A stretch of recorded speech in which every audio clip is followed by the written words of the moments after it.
Hello, everyone, and welcome back to Tales from Tuatha. We're bringing you the stories of adventure, danger, loss, and heroic triumph from a land within our imaginations. Bringing you these tales today is Nerida the Drowned. Hello. Arbakir Tol Middleek. Oh, who's AFK? Hi. Moment two. How are you? Oh, there he is. Lost. Hello. Chance. What up, friends? And Welgwyn Woodbarrel. Hello. As always, thank you so much for being with us today Skip to me. share in our tale. Oh, sorry, Cora Hilltopple. You're right. Confidentially, I've always been in the wilderness, so this party scares the shit out of me. I have Thank something you, prepared as and always. everything, and then you skip me. Okay, sorry. Sorry, yeah, you always are the most prepared. Thank you for being with us today to share in our tale. Here is what happened last time. Last time, the party was just settling down to rest after their difficult ordeal of closing the abyssal gate within the Lacry mines. Chance dreamed of a difficult time from his childhood when he learned the true extent of his powers when forced to under attack by a group of local thugs, basically. Welgwyn also dreamed of her childhood, but of a more happy sort of thievery and confidence work with her uncle Quovan, stealing fine jewelry and particular items from expensive noble parties. In the morning, the party was greeted by a page from the Lacrimatus estate, who invited them to the party in their honor, as per contract, at the Festuatum Lacry, the Lacrimatus' tavern in Brimshire. Lost woke grasping at the Tome of Darkness tightly, and throughout the morning had some trouble letting go of it, as it seemed to be perhaps taking hold of him in some way, concerning the rest of the party greatly. Nerida and Welgwyn went armor and dress shopping, procured some plate mail for Alec, I believe, right? Alec has the plate mail? Yes. And got some fine dresses. Yeah, Alec has the plate mail. And got some fine dresses and accessories, purses, to better blend in at the party. Meanwhile, Is that better glaive? well, she's commissioned a better glaive from the local smith, whose name I have here somewhere. I'll get it later. Shirtless McFancy Pants. Let's see, what is his name? Thermo Gelantir. You Ooh. were pretty close. The Thermo Gelantir, the fire genasi who works the forge at Spark and Steel here in Brimshire. Meanwhile, Cora, Lost, Chance, and Alec went to see Hollandar and asked him to crash the party at the Festuatum. They didn't actually tell him why, but giving them an opening to perhaps finally steal the black steel blade that is always at Donatello Lacrimatus' side, as Chance and Welgwyn had been commissioned to when they first arrived at Brimshire. And that brings us to today, where I think all the shopping is done and it is party time. So the party regathers, presumably either in front of Jirashi's or at the Festuatum. It's about 5 p.m. around the start of the party. You see many very finely dressed denizens of Brimshire and perhaps from elsewhere too, people with their pages, dwarves, humans, elves, half-elves, even a half-orc or two, very finely dressed, nice linens, big coats, doublets, adorning their sort of slender bodies. No one is tremendously overweight in this crowd. They all take. Red Alice Rainbow. They're just very stylish. It's the red carpet outside the Festuatum. There is sort of gentle music playing inside, and a bit of a bustle, as you would expect from parties. Some of the local townsfolk, dressed in their sort of sackcloth clothes, are, sort of gawking and looking at all the riches of the people of Brimshire and elsewhere, of the nobility entering this party at the Festuatum. And they see you approach as well, and are a little taken aback that you're there, basically. What's everybody doing? So I'm looking around and seeing that I'm a little underdressed and not very comfortable. I'm going to be dragging my heels toward the back of the party and kind of pulling at Welgwyn's sleeve.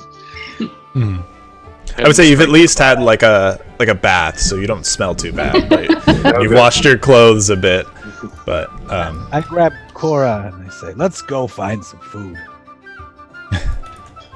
I don't really want to go in. I think I want to talk to Welgwyn and see if she can lead me through the situation, being another halfling. Alec, you always seem to just stumble right into everything, and I appreciate your forward nature, but I'd like to learn a little more tact of the civilized world. Don't even worry about it. I am so ready for this. This is my element. I've been doing this for my whole life. I will tell everyone you're my cousin so that they will have to be nice to you. Sometimes the bougie people, they get a little bit weird about the forestier people. But you just stick by me and we're going to be fine. It's going to go great. Did you by any chance decide to summon Hollandar to show up halfway through this party? Is there going to be any weird surprise happening later on that we should know about? Well, the boys were all for him coming in weapons raised, but I think I convinced him to just have a peaceful demonstration, talk about his side of things and show up. I think with a little bit of luck and maybe a performance or two, we can inspire a little bit of chaos. I think that'll be good. I think that this crowd of people is probably a little bit more open to rallying behind a cause than they are behind a armed attack. I think that might go a little bit smoother, but hopefully we'll still get a little bit of a distraction in. Yes, Hollandar was in agreement. He did not feel like attacking the party was the best move after the Lacrimaes now have use of their minds again. That's good. I suppose the time to discuss our plan for inside is a little bit behind us. I mean, you're sort of standing outside in a crowd. I imagine you pulled, you seeing Cora dodge to the back, you sort of pulled her aside and gave her a pep talk, what you just did. But you have a couple, the party is started, clearly. You can go in, you can stay outside longer. It's up to you. Lost, I want to talk to you for just a second, though. Fine, we can talk, but I'm still going to the bar. Understandably. Let's kind of make our way to someplace a little bit more secluded, maybe one of the lesser ends, so we can finalize tonight's plan. And also, want to apologize about all the book nonsense earlier. I just got a little worried about you. We're tieflings, we got to look out for each other, man. And I just don't want anything to be weird between us anymore. So I hope this has been behind us and all. Fair enough. Good. Now, what are we doing? What shape are you going to take when we're putting you on the man? Spider. I was planning on being a small spider. Okay. Well, again, we desperately need to figure out a place where you can do that without anybody seeing you, without anybody noticing it. I joke quietly enough, but I don't know about yours.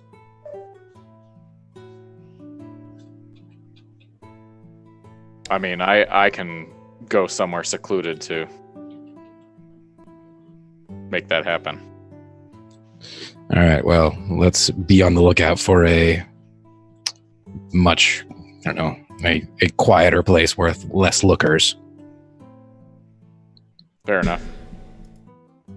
So are you guys going into the party, or are you're I mean, you've had this conversation outside. Kind of walking into the party, I guess we would be having this conversation. Okay. Lost is on the way to the bar. Yeah. So at the door, you're greeted by a somewhat familiar face. You've been here a few times. It's the proprietor, Arthur.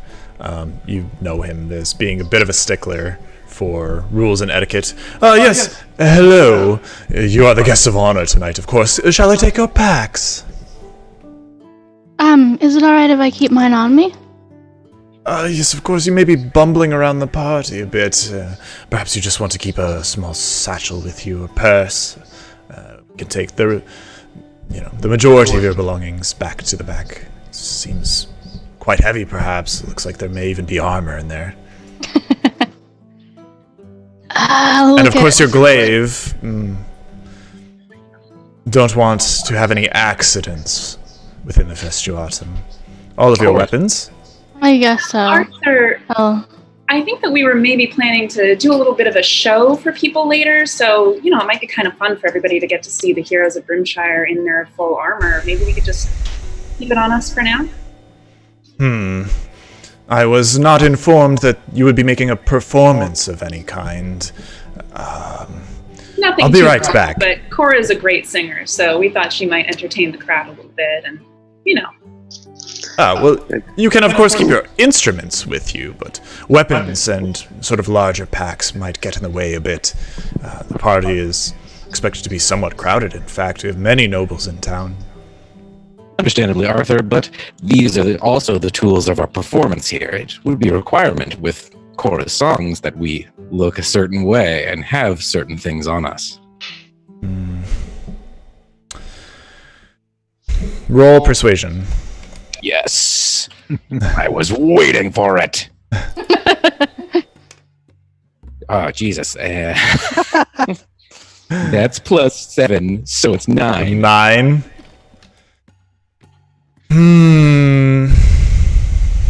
Does anyone else want to help? Does he get assistance from Walgwyn because she started the story?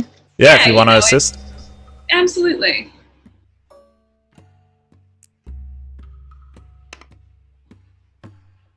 And that's +8. So 22. Yes, it may take some time to clear a stage for you and make sure that there's enough space. Of course, if you injure any guests, I'm afraid you'll have to be liable for that. We cannot take responsibility for... We're very careful. We appreciate you making the accommodations for us. Yes, I will have people set up a clear area. How much room do you think you need? 10, 20 feet? Oh, 10 should be fine. I think we'll just maybe sing a song and, sort of say hello to everybody all at once and then go back to mingling. Enough for all of us? It's going to be like... You're right. That's very crowded. 20 feet is probably better. Yes, of course. All right. Let me take... You have some belongings you don't need, I'm sure. Packs, rations, whatever you travel with. You can keep your... Do you need your armor, or will you be in dress? What you see is what you get, bub. Okay. So, just give me whatever you don't need, and I'll put it away for you and make sure you get it back at the end of the party. I awkwardly hang on to my stuff and don't hand him anything. Anything at all? Watching I my don't party think so. members, He's like, because I don't know what the etiquette is. he gives you a bit of an eye, saying, okay. I just handed keep smiling. I'll hand over my pack. Not weapons, not my Okay. shield. He collects wearing a few armor? Is packs that- for people. He noticeably slouches as you hand it to him. It's very heavy, and he's not used to lifting anything more than about 10 pounds, probably. So he slouches, quickly hands it to someone else behind him, and they go and put it in a separate room somewhere, out of view of everybody. you head on in to the Festuatum. Again, the music now a bit louder, just because you're inside. You can hear it a little better, but it's very subdued. It's somewhat of a relaxed party. The tables are just full of nice cheeses, grapes, sort of carafes of wine, goblets placed about them.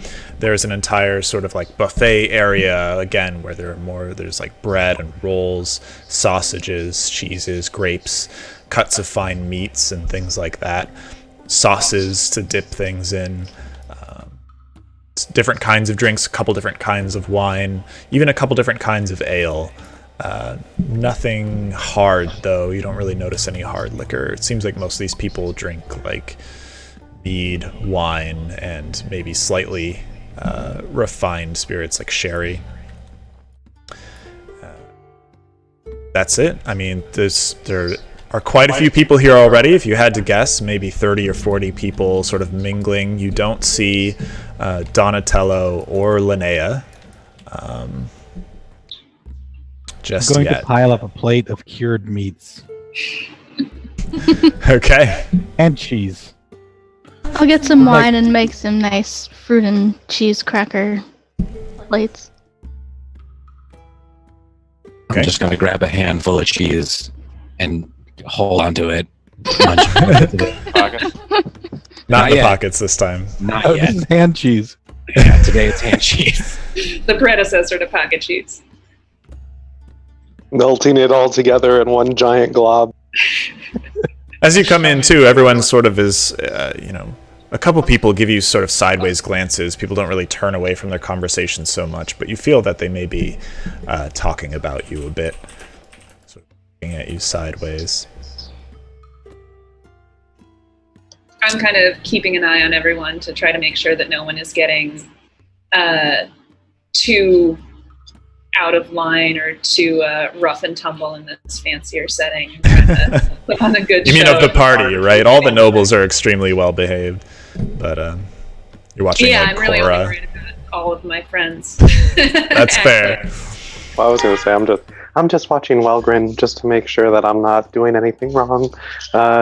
She's not taking any food, then I don't want to take any food. I'm just being kind of... Well, I'm in my cape and everything, so I guess I'm kind of just right behind her, kind of shyly peeking around. I sort of make eye contact with Cora and take like one small goblet of wine and like put a couple grapes and a little bit of cheese on a plate and sort of like indicate that she should do something similar. So I follow Stead. Okay. Well, Gwen, do you recognize any of these nobles here? You do. I do. You recognize Throsha Mistopheles, very tall male elf, flowing black hair, soft hazel green eyes, and fairly athletic build. He looks like he perhaps runs or participates in sport. Of the sort of Mistopheles family, you know a little bit about him. You can roll history if you want to see how much you really know. You also recognize Kimbella Lavallari, who is a female dwarf, about almost 4 feet tall, long black hair, pale blue eyes, and a very slender build for a dwarf. I walk up to her. She hasn't been pointed out to you. Do I you just see feel her. like you know her? Okay. Oh, I just saw a dwarf. Can I roll history? I think I remember a little bit about the Mistopheles folks from last time around, but can I roll history for Bella? Yeah. Go ahead and roll history.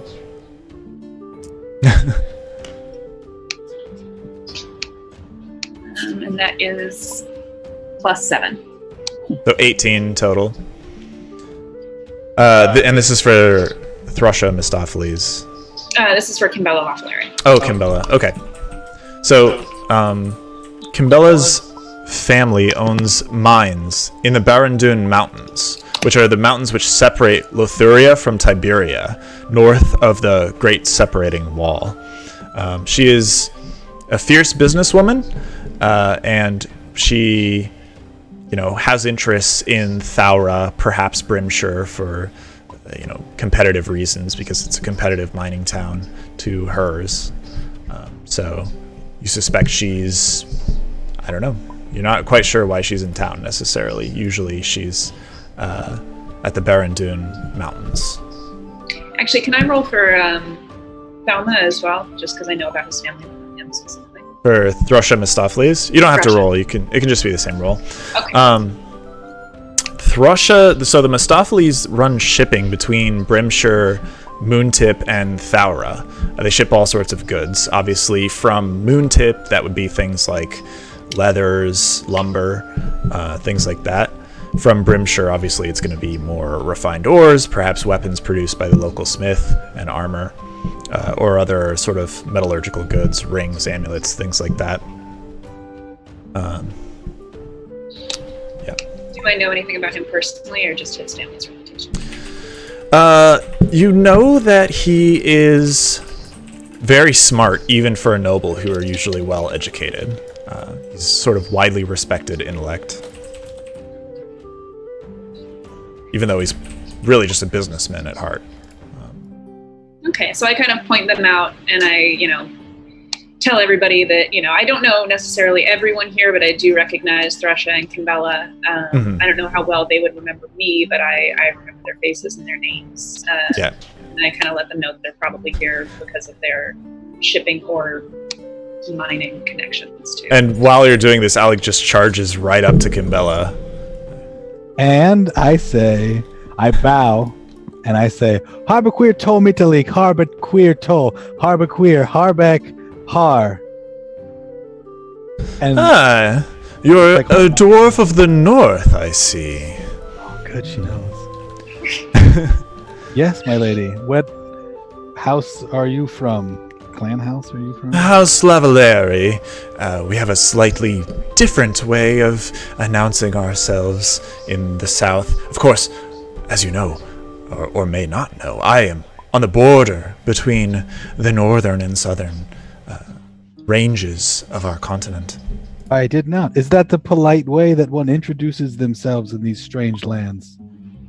Yes, I don't know much of your station, though it sounds like your house has some establishment in the north, based on your name.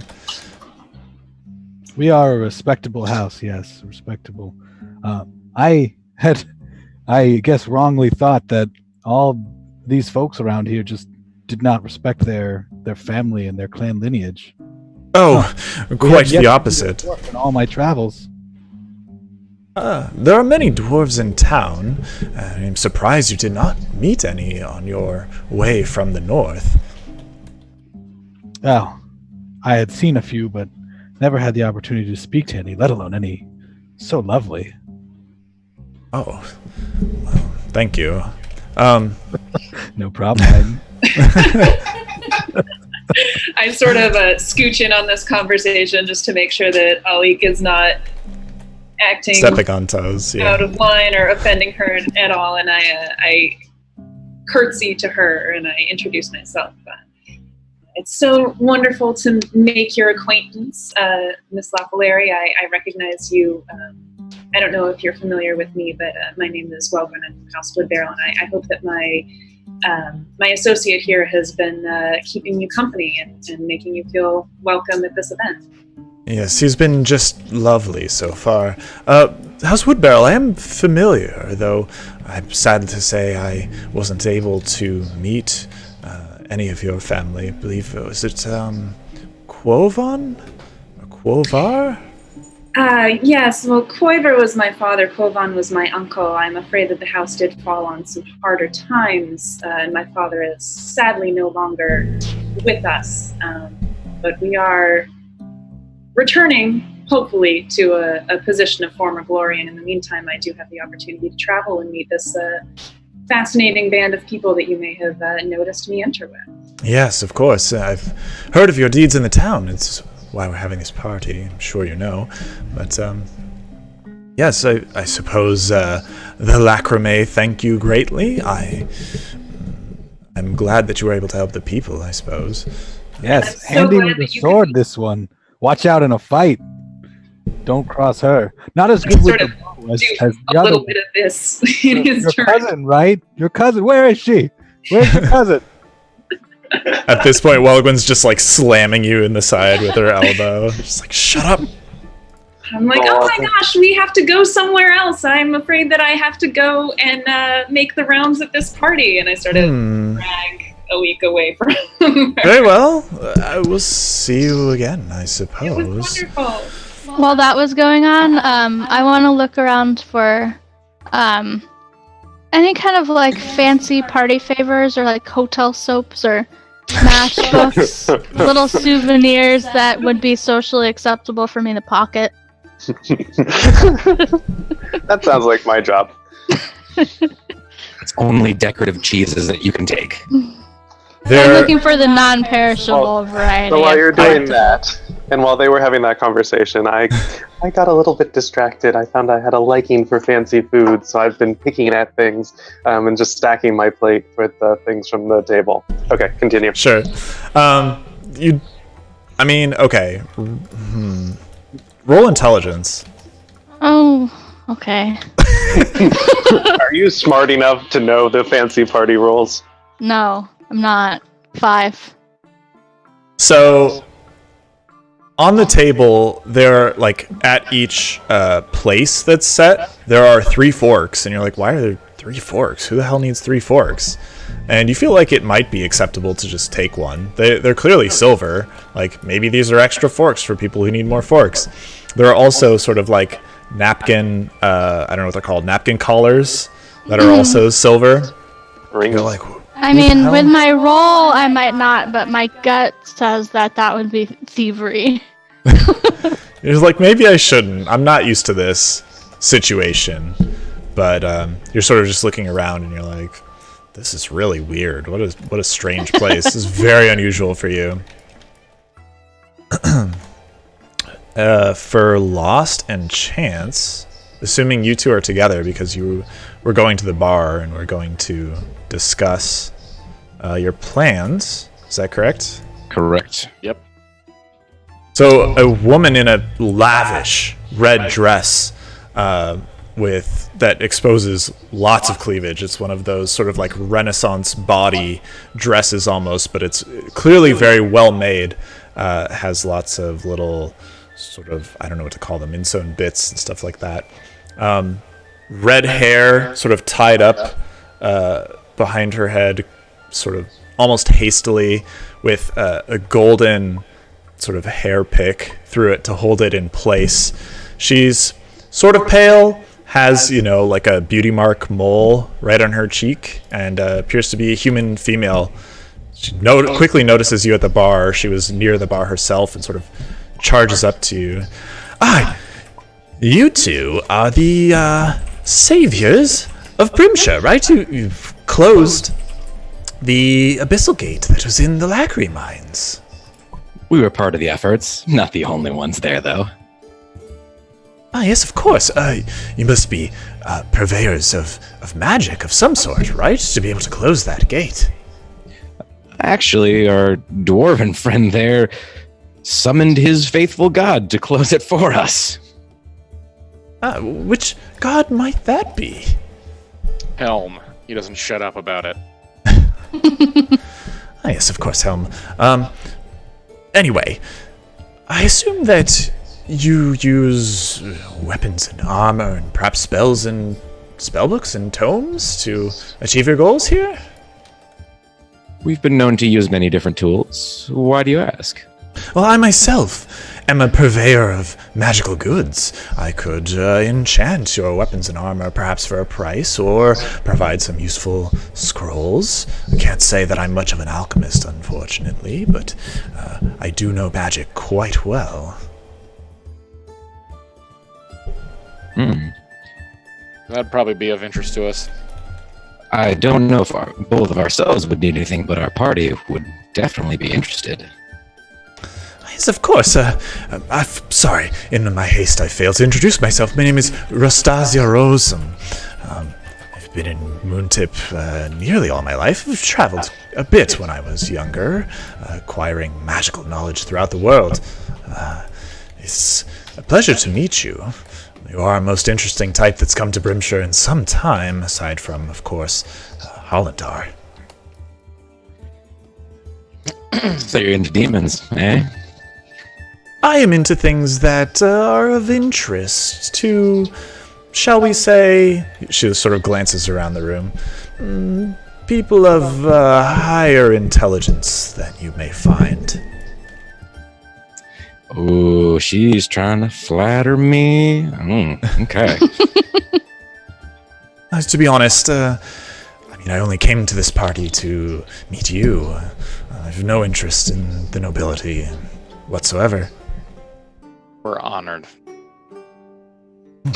Well, honored or not, my services are available to you should you need them. Where can we find you in towns should we find ourselves looking for your services? Nice. There's a small hovel, even you might call it, near the Lacrimae Manor, sort of on the northeastern side. That is where I stay most of the time. If you should need me, you can knock on the door there. Sort of. Yep. Sounds very good. Yes, I'm not sure I caught your names, if you don't mind.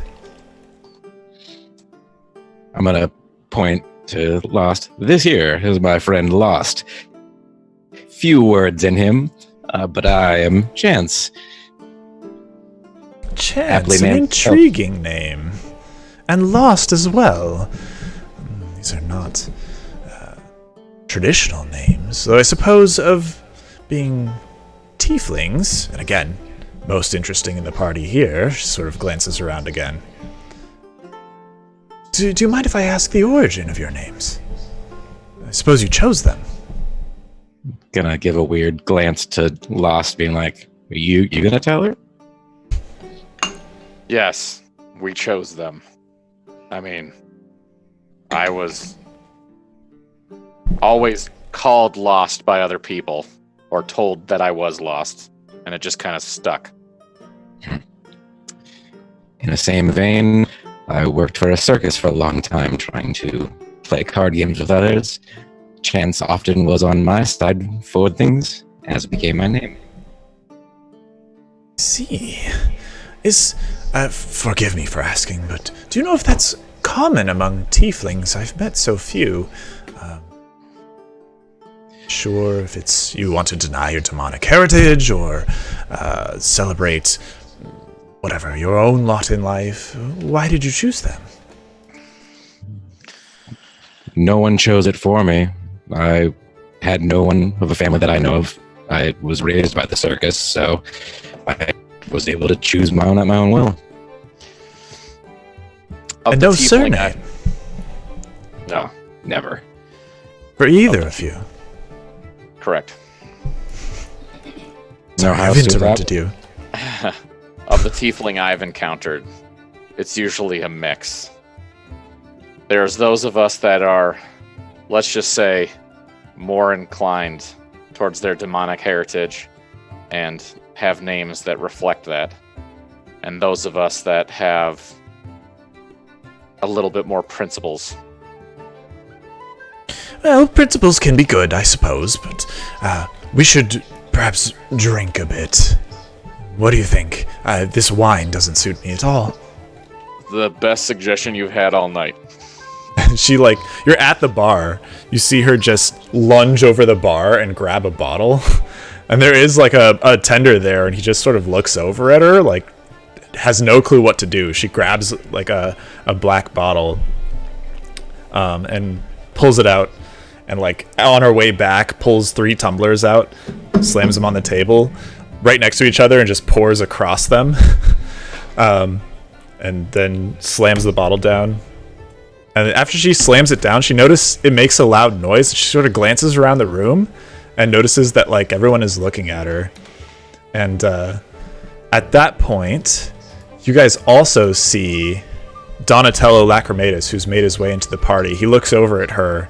He looks skeptically and starts sort of walking your way.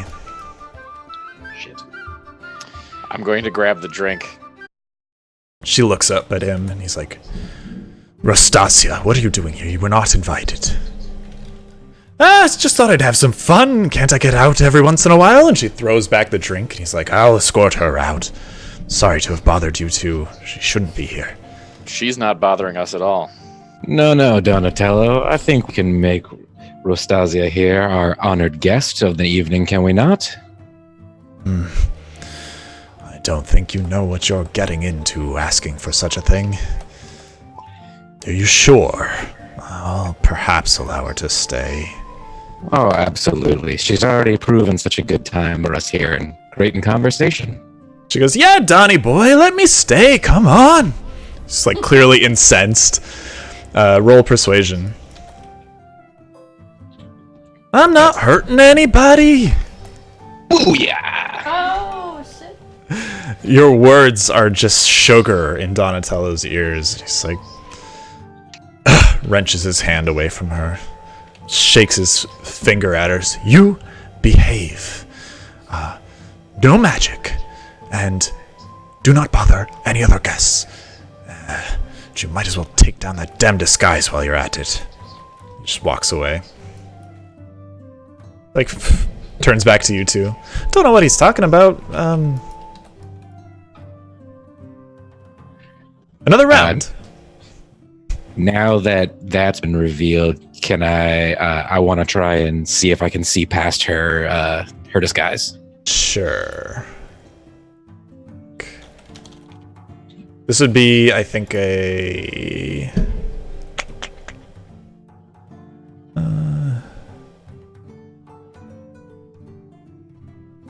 Okay.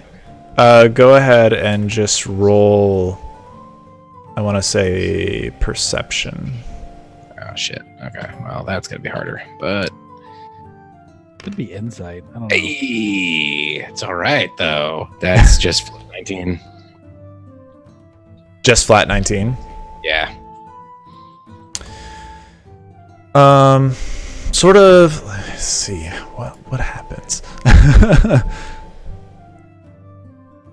You don't really notice anything. You take a really long, careful look at her, but she, as far as you can tell, is what you see before you. Like pours another round of drinks, like gathers up your tumblers, pours across them. I mean, it's time to celebrate, isn't it? Yes, but normally I like to pace myself a little bit with these things. I've had a lot of interesting memories as a younger man. Oh, do tell. Well, in the circus, as many times with the end of the night, we all, in our own different ways, try to entertain each other around the campfire. And, well, the drink usually puts me into a much too loose of a place that I don't quite enjoy. Why don't you enjoy it? I mean, this is a time for celebration. You can be yourself here. Among me, anyway. I can't speak for this lot. Best to have my emotions nice where I can watch them the entire night. Don't want anything coming out of the bag. Is this a tiefling thing, or is it something from your past? Perhaps professional? Not a tiefling thing, and I drink some more. Here! She downs the next tumbler full. Well, as you guessed it, I have some magical ability myself. And when I first manifested it, it felt good. It came at a time when I was being beaten by some more drunken morons at the circus. But it always worries me. I am now in better control of it than I was back then, but not full still. Oh, you have some difficulty channeling it or controlling it. Is that so? Yeah.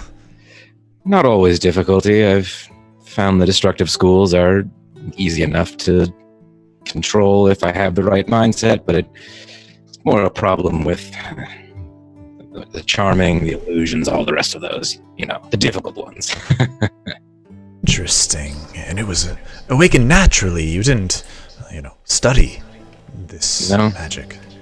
Just poured from me from that moment, and since then, I am who I am. Come, darling, you're not drinking enough. She's pouring more into your cup. Damn it. Keep up, keep up. Like pours more for Lost and herself. I'm gonna drink. I don't know. Okay. Like 2/3 of my glass, and then I'll swap with Chances. She sort of frowns at you when you do it. She's like, My friend doesn't want to drink. don't starve your drink it friend here. Ah. All right. All right, while this is going on, again, everyone else has noticed that sort of Donatello has entered shortly afterwards, very shortly afterwards, like 10 seconds, 20 seconds later. You all notice Linnea enter as well. Sorry, is Donatello wearing his sword? Yes. Okay. He's dressed more or less as you've seen him in the past, sort of like black coat, black pants, the sword at his side, his hair slicked sort of down and backwards. Same for Linnea. Although, I mean, obviously she doesn't have her sword, but... And you see at the door, you know, like, he doesn't get stopped for his sword at all. Does he have any... He doesn't have, like, a procession of any kind of guards with him around? No, Perfect. just him. Cool. At this point, too, space has been cleared in the party, like guests sort of gently ushered out of the way. And Arthur comes up to...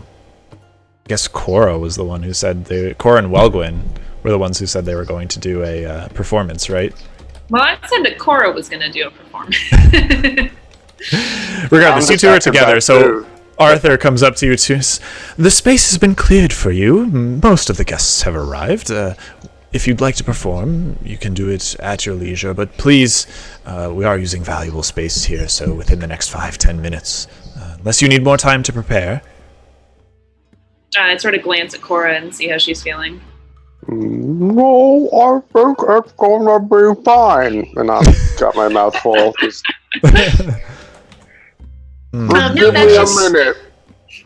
That's good. We'll be moving up there shortly. Yes, very well.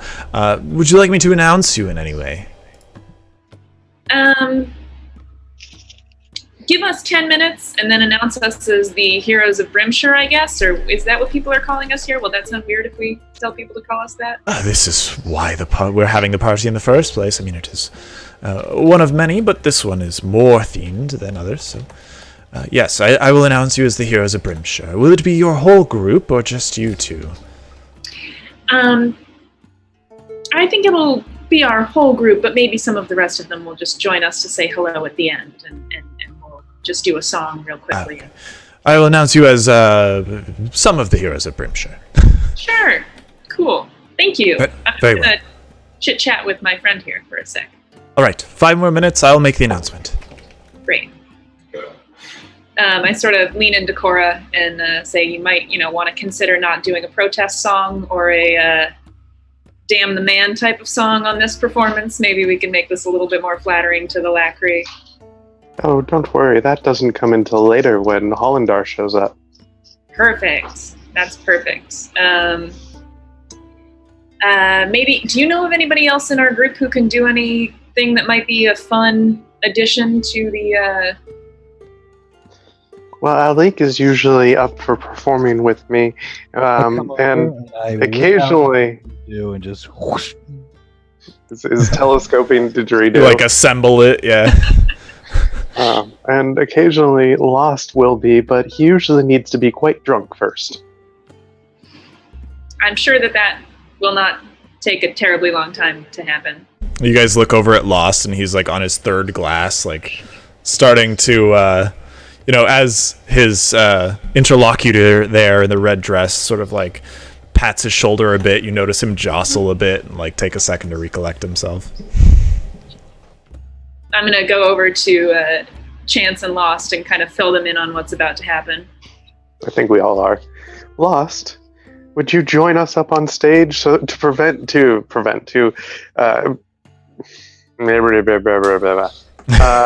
aid our performance? If I play with you, and first of all, I'm not drunk enough to do that yet. And besides, if I played with you, I'd clear this place out. You're always such Okay. a spoil sport and the fun lost. I'll help you out, Cora. Thank you, Chan. The more, the merrier, I always say. I believe it's time for my newest song. We're going to sing about the heroes of Brimshire. Perfect. I'll give you a nice introduction. Or, I can work on the chorus with you, whichever you prefer. Okay, well, let's see how this goes. All right. Arthur goes up to the space they've cleared, sort of ushered, like, silences the minstrels that are there, the small troop. It's like 3 or 4 people. And, like, clinks a glass. Ladies and gentlemen of Brimshire, may I have your attention, please? This party, of course, is for the favor of and to celebrate the deeds of the heroes of Brimshire.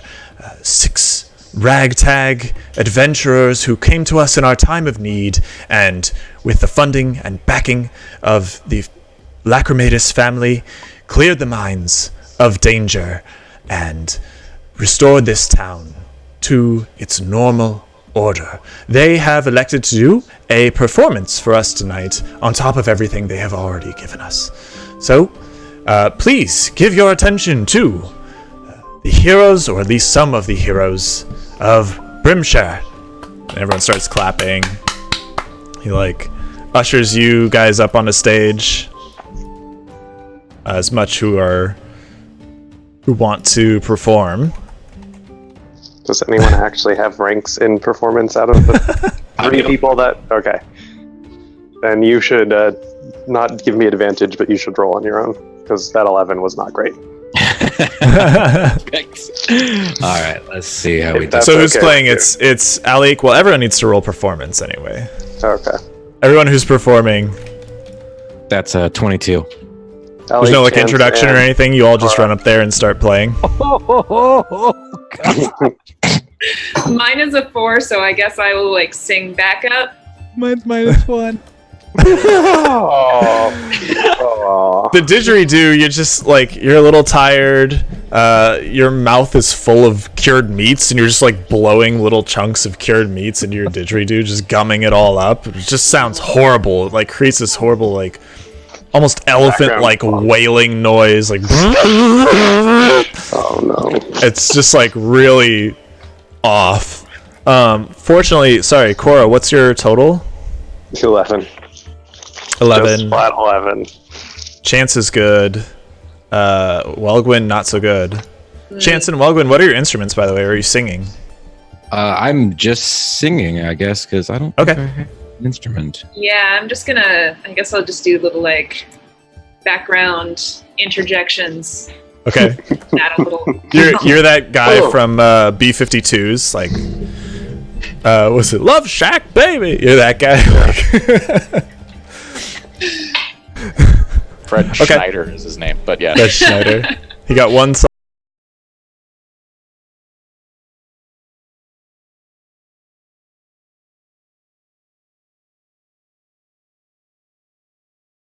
The room with the book and stuff like that, but crossing the chasm, being attacked by the gelatinous cubes, Alec almost dying, almost being disintegrated effectively by the cubes.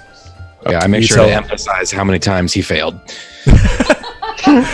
He's like the turning triumph at the end of this song. Yeah, okay. I am just Cro- smiling because Helm is painted in a glorious, positive light. Yeah. Sing I'm of just interjecting yells about Tomahawk Jones that don't necessarily. I was gonna say, you sing of crossing the chasm. Do you sing about going to a weird land and like Welgwyn like doesn't get the hint that they're leaving out the part about going to a weird land? She's like, Tomahawk Jones, the sexiest motherfucker on earth, and and it rounds up at the end with like Alec, who'd failed multiple times, triumphantly summons Helm himself to close the abyssal gate. And then sort of winds like this soaring, triumphant, like rise climax at the end of the song about Alec's prayer and Helm appearing and closing the gate and saving the town of Brimshire. And everyone's like there are some claps. Like, yes, very good. Like, not a fantastic reception. It was a pretty bizarre piece. Everyone's kind of like, doesn't want to, not give the heroes of Brimshire their due, but not a hugely. Wiggle out to the front, and I'm like, I know we might not be the greatest performers, but we're so grateful to all of you guys for coming out tonight, and we're so grateful to Donatello and Linnea Lacrame for this amazing party. So let's give it up for Brimshire to try to maybe. Yes. Again, sort of like slightly better than lukewarm applause. Like not fantastic. Nerida, I assume you're the only one not on stage, right? So I'm like, woo! Similarly, They're in the crowd. Rostazi is like, woo, yeah, Heroes of Brimshire. She's just happy to be there, clearly. Yeah, so Donatello. I want to give everyone the Moontrip Adventure song. One more. Moontrip. You see Donatello like making his way to the stage, and you just like start playing the next song. You sing about how everyone roll performance. Let's do it again. That's actually kind of funny because Chance and Welgwyn were not there, so they like have no clue what's going on. And they're gonna get the best rolls. They're gonna. And we did. 26. Okay, and Cora, yours flat 10. Yeah. All right, so Average. it's a good song. Bizarrely, the two people who weren't in Moontip at all are giving amazing vocals. Perhaps they gleaned little bits of it from just discussions, or around the campsite or in the tavern. But yeah, it's a rising, soaring tune about how you trekked through the Hollowwood and defeated the evil hag that was corrupting the Hollowwood with the Seed of Death. You purified the Seed of Death and returned victorious to Moontip and came to be known as the Heroes of Moontip. Everyone, yay! Again, way too loud for me. Trying to get everyone to join in. Yeah. So at this point, Donatello's like hesitates a bit. It's like, are you gonna play another one? Sort of giving you those eyes. No, we're done. Okay. So Donatello like ushers Nerida up onto the stage too, and sort of stands in front of them as it goes quiet. Yes. Thank you, Heroes of Brimshire. Yes.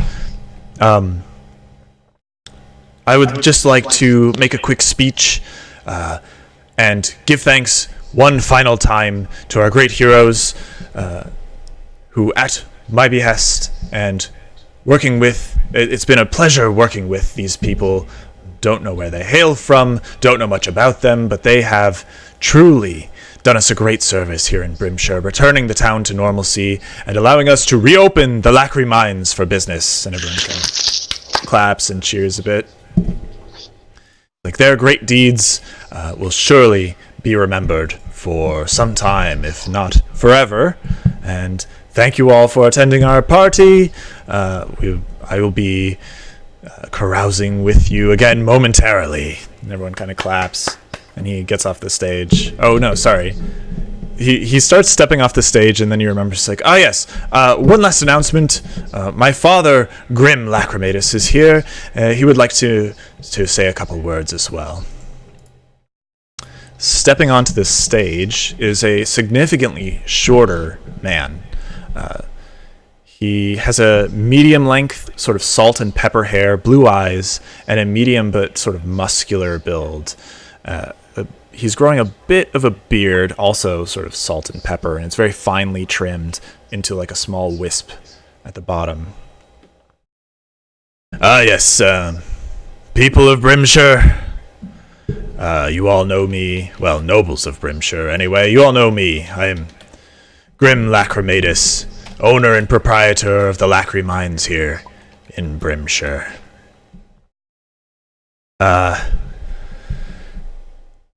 I think that my son, Donatello, has been taking care of the day-to-day, as you know, and he's been doing fantastic work. So, within the next week, I will be handing the control over to him of the Lacry Mines officially. Just like to announce that tonight. Everyone just kind of claps. Donatello waves and kind of bows a bit to the crowd. He is clearly proven himself ready. Presumably, the workers will be back on board very soon. So, once that happens, we can make the transition, and it will lead to a glorious new day for the Lacrimatus family and all of Brimshire, enriching everyone. Everyone claps again a bit. Thank you all, and enjoy the party. I'll be around for a bit. He sort of steps off the front stage. Arthur cues up the minstrels again. Can I tell if he was excited about doing that, or if it seemed like it was against his will? Go ahead and roll insight. +8, so. I see into his brain. He is an open book to you. He definitely is sincere. He definitely has. You get the sense that he is relieved to do this, that he's may have wanted to do it for a while. And his tone was perhaps just because he's tired. He seems to be clearly getting on in years. You would guess he's 65, 70, and he's getting a bit tired. Okay.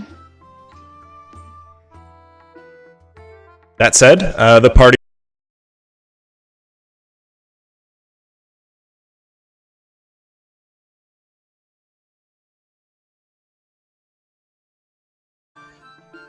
Yes, performance is in my second nature again with the circus as always.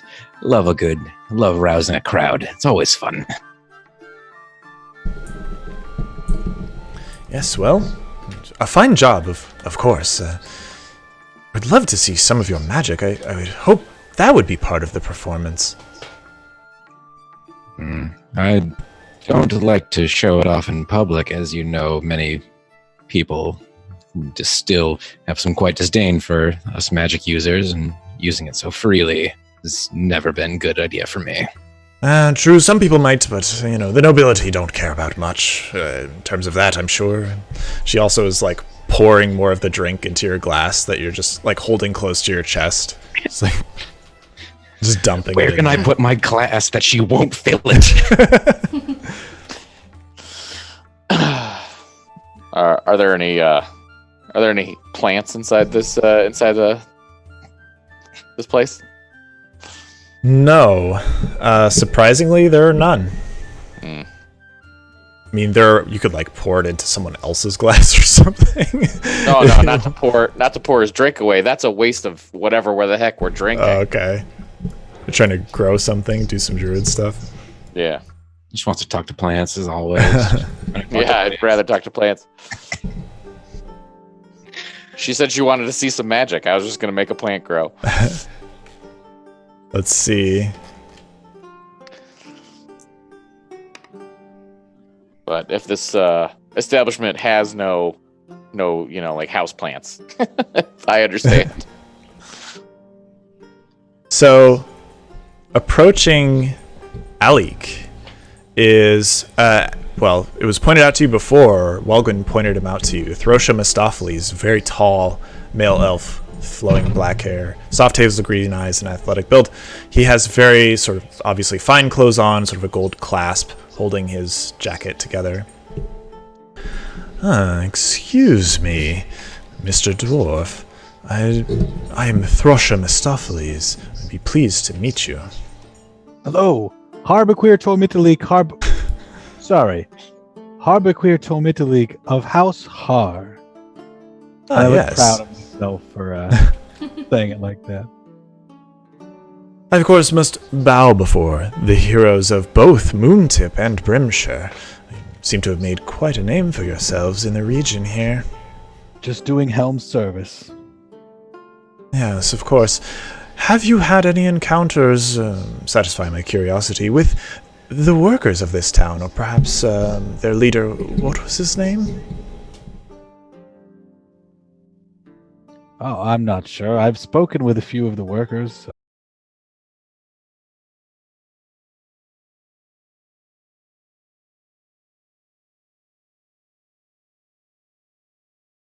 Wow, look at that. Sneaky little Minus one. dwarf. What is that total? -1, 16. 16. Okay. Interesting. What sort of protection do they need? I imagine the Lacri provide for most of it, and of course, you've closed the abyssal gate within the Lacri mines. Well, that's the kind of protection they need. There was a demonic gate and a horde of angry demons and horrible. I see. wizards. I was under the impression that there had been some unrest in Brimshire. Oh, I've heard some inkling of that. Seems like the workers weren't very happy, but I'd imagine that has to, many people are not happy when their lives are in danger and they can't work. Alex like by himself, right? Is that what Yeah. you said? Okay. You can go over there if you want. You I see mean, him. I don't know what they're talking about probably in the party. It's fine. Doesn't matter. You can still go and join the conversation if you wanted. Is it really just that they're in danger? I had heard more. I don't know what to tell you. I haven't heard that much. Roll deception then. I know we met with yeah, let's see. I haven't heard of any concrete plots for rebellion or anything, if that's what you're implying. That plus, it's -1, right? So 12? 12.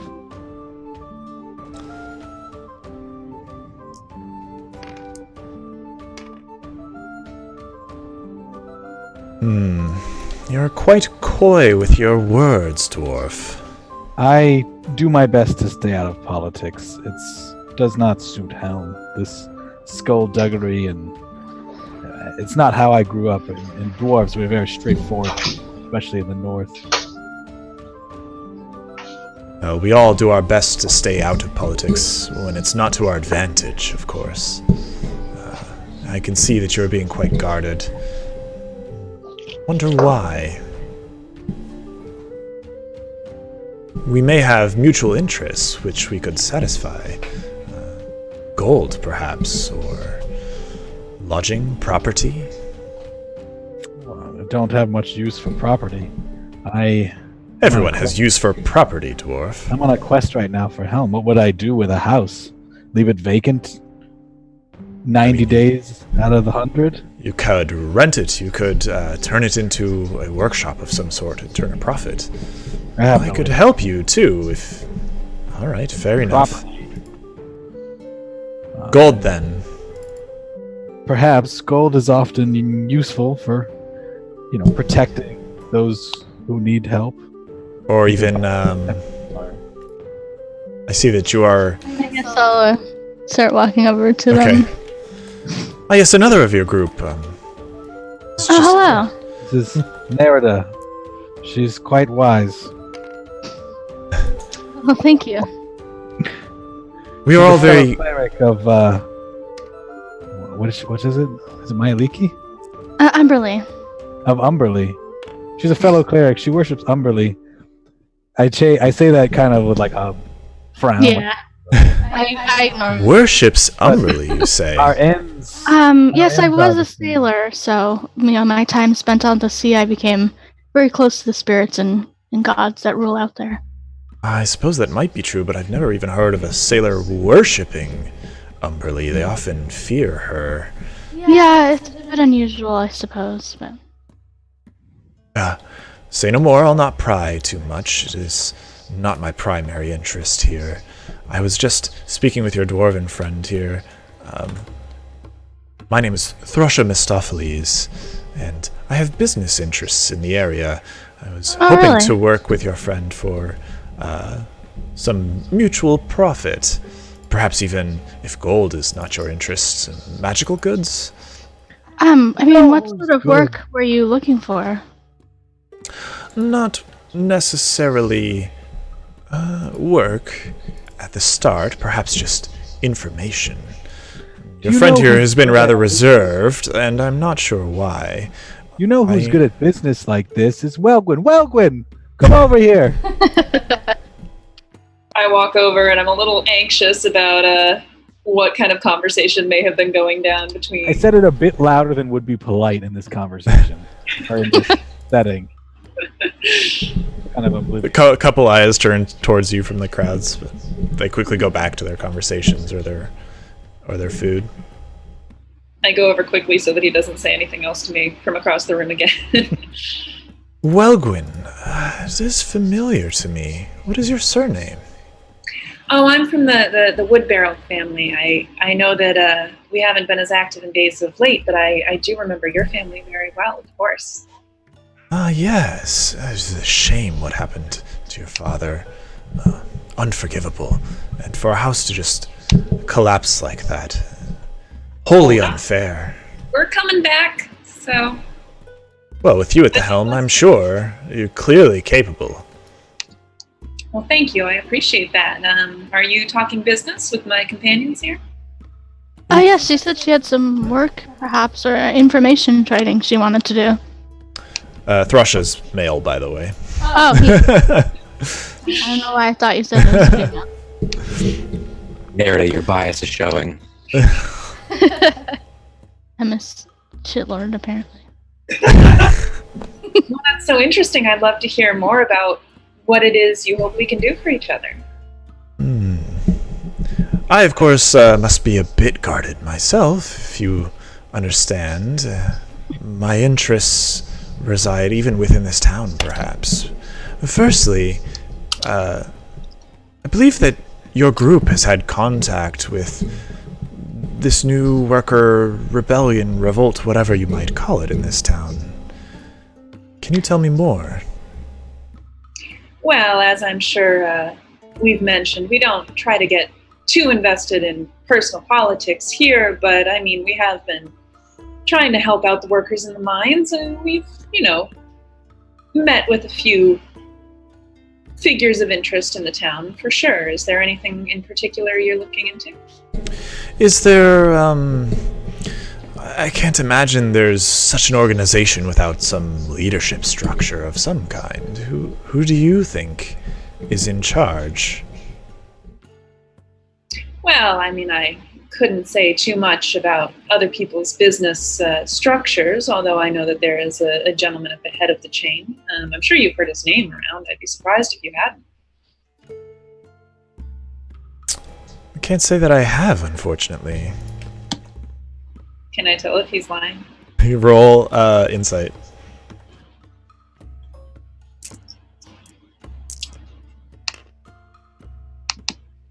Ooh, yeah. And that is +1. Okay. He's a fucking liar. Oh, well, in that case, I mean, I'm sure that you understand how hard it can be to get information when you're relatively new to a town. It's hard to know everything right when you're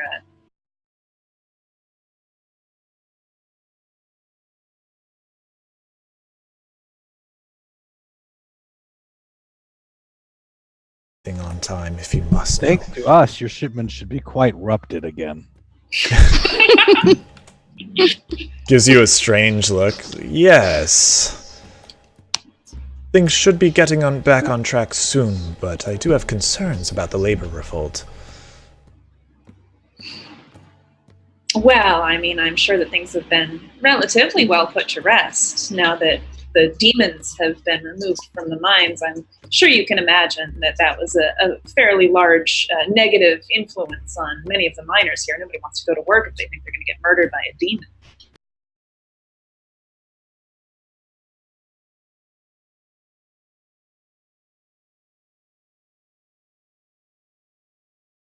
This laborers' revolt, their camps to the west, and interactions they've had with the Lacrimae would be valuable to me, and thus valuable to you.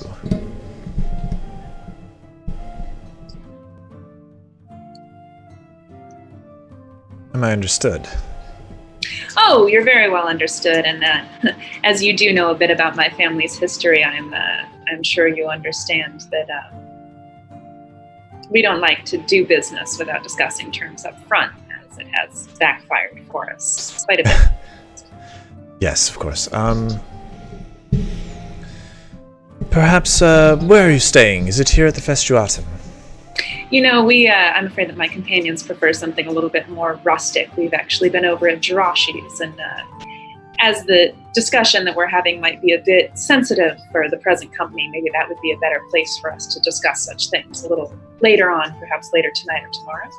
That does suit me. I will seek you at Jirashi's later this evening.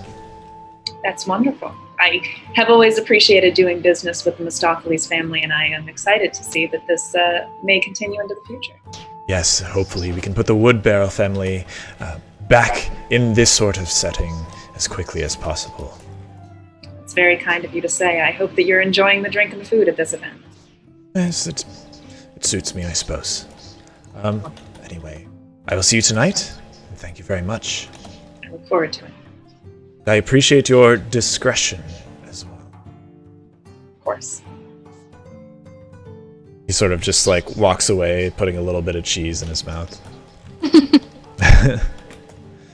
It's at this point there, you hear a ruckus out the front door. People kind of like shouting, and you hear even a familiar voice. Alacrime! Why this party?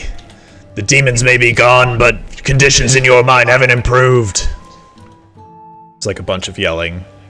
You see, oh god, what's his name?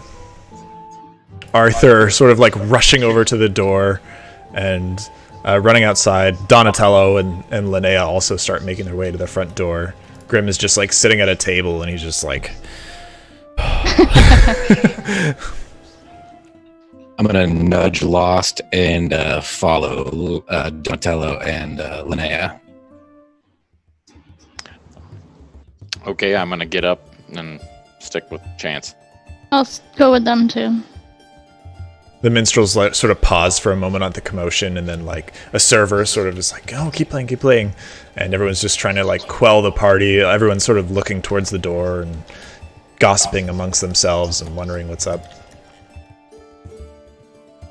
So Donatello and Linnea are like out the door, basically now. So who's going? It's Chance, Lost, and Nerida? Yeah, I guess so. Yeah. Is anyone else reacting to this? I guess I am too. Yeah, I'm kind of interested to see what's happening and what effect this is going to have on the deal that I just tried to broker. It's becoming a little bit more public knowledge now. Okay. Heading outside, Arthur is there with Donatello and Linnea, who just exited the party, and in front of them on the street is a group of very obviously mine workers, again, sort of canvas sackcloth clothes, some in a bit of linens. They're perhaps a little bit dirty, not hugely so, and at the front is Hollendor in his human form. Donatello comes out to us like, Hollendor, we are having a party for the heroes of Brimshire who relieved our minds of the demons, saved many lives. Have you no shame? You kidnapped my sister and now you are here. It's like, Lacrime, I didn't kidnap your sister. Whether you believe it or not, my intentions here are good, and I fight for the people. And everyone's cheering and like jostling each other. So basically, they're just like creating a commotion and a confrontation. You see Donatello like gesture to someone, one of the servants at the Festuatum, like, go get the guards. I keep an eye on Linnea unless I'm not close enough. Linnea's following closely behind Donatello, just a couple steps behind him, and just totally quiet. Yeah, I would like to tail the guard that is stepping away. And when I have it's not a guard stepping away, it's just like a waiter or a servant from the Festuatum. Okay, I want to tail him and knock him out. Oh, roll stealth. When I don't think anyone can see us. Okay, I will roll stealth against that. Good thing you can reroll that. No, no. Oh no. But it's +7 now. No, you can reroll one because you're Yeah. But still +7. That's not. I was finding my. Sorry. So 17. Okay. Let's see.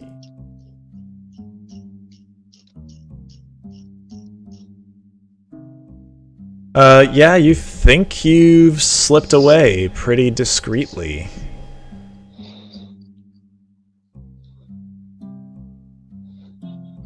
So you want to knock him out with what?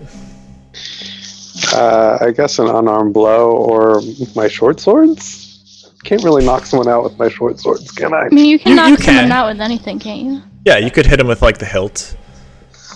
With my bow, do I get a bonus for doing that? No, you can't melee attack with a bow at all. You're better off punching, right? So presumably you just like use your short sword and smash him in the back of the head. Roll to hit with advantage, I would say.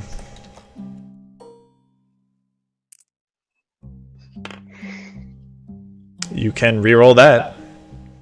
Yeah, that's true. Okay. One more try at it.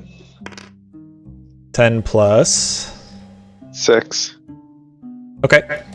That definitely hits. Go ahead and roll damage. Should be 1d6 plus 3.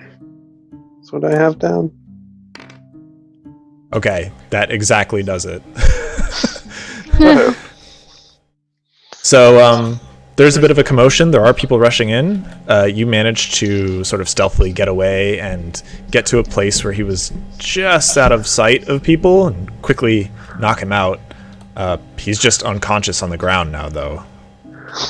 I guess, is there anywhere nearby I can hide him? Where did we end up? There are sort of like alleyways, perhaps, that are darkened. It is, the sun is set, so it's pretty much nighttime. So, like, move him into an alleyway and position him so he's, like, slumped up. Looking Roll like strength. his hat up. Roll strength. He's bigger than me, yeah. He is bigger than you. Teeny.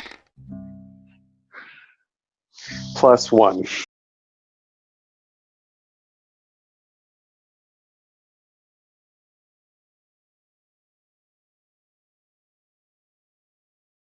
So, yeah, Donatello and Hollandar.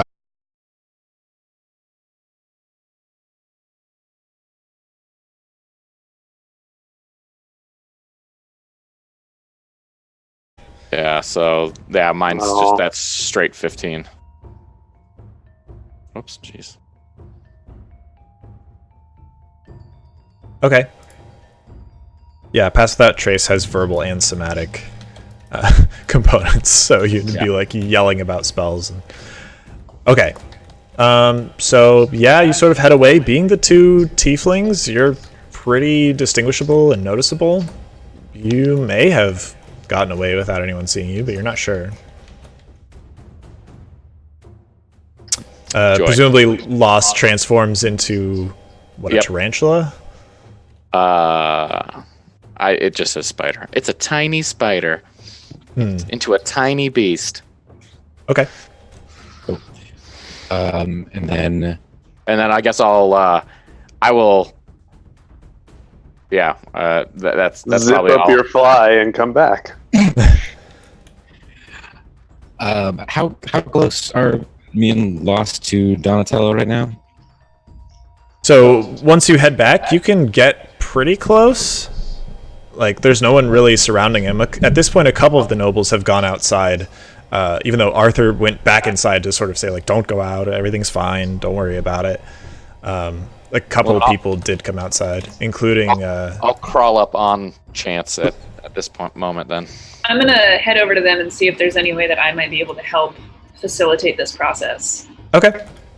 Rostasia is also outside, though she's being surprisingly quiet. She's kind of watching and drinking. Am I back yet?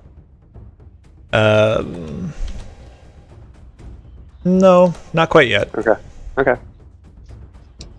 Well, then at this point, I want to try and subtle spell to use Mage Hand to take our wonderful spider and put him in Donatello's pocket. Beautiful. Okay, you subtly cast Mage Hand. Is Mage Hand? It doesn't make like an actual hand, right? It's a spectral hand. floating hand appears at a point you choose, so it is visible. It is visible, but like it's kind of bizarre. Yeah. And it would be hard to notice probably for most people. So just roll sleight of hand. All right, come on. Good dice. That's +5, 13. 13. Okay.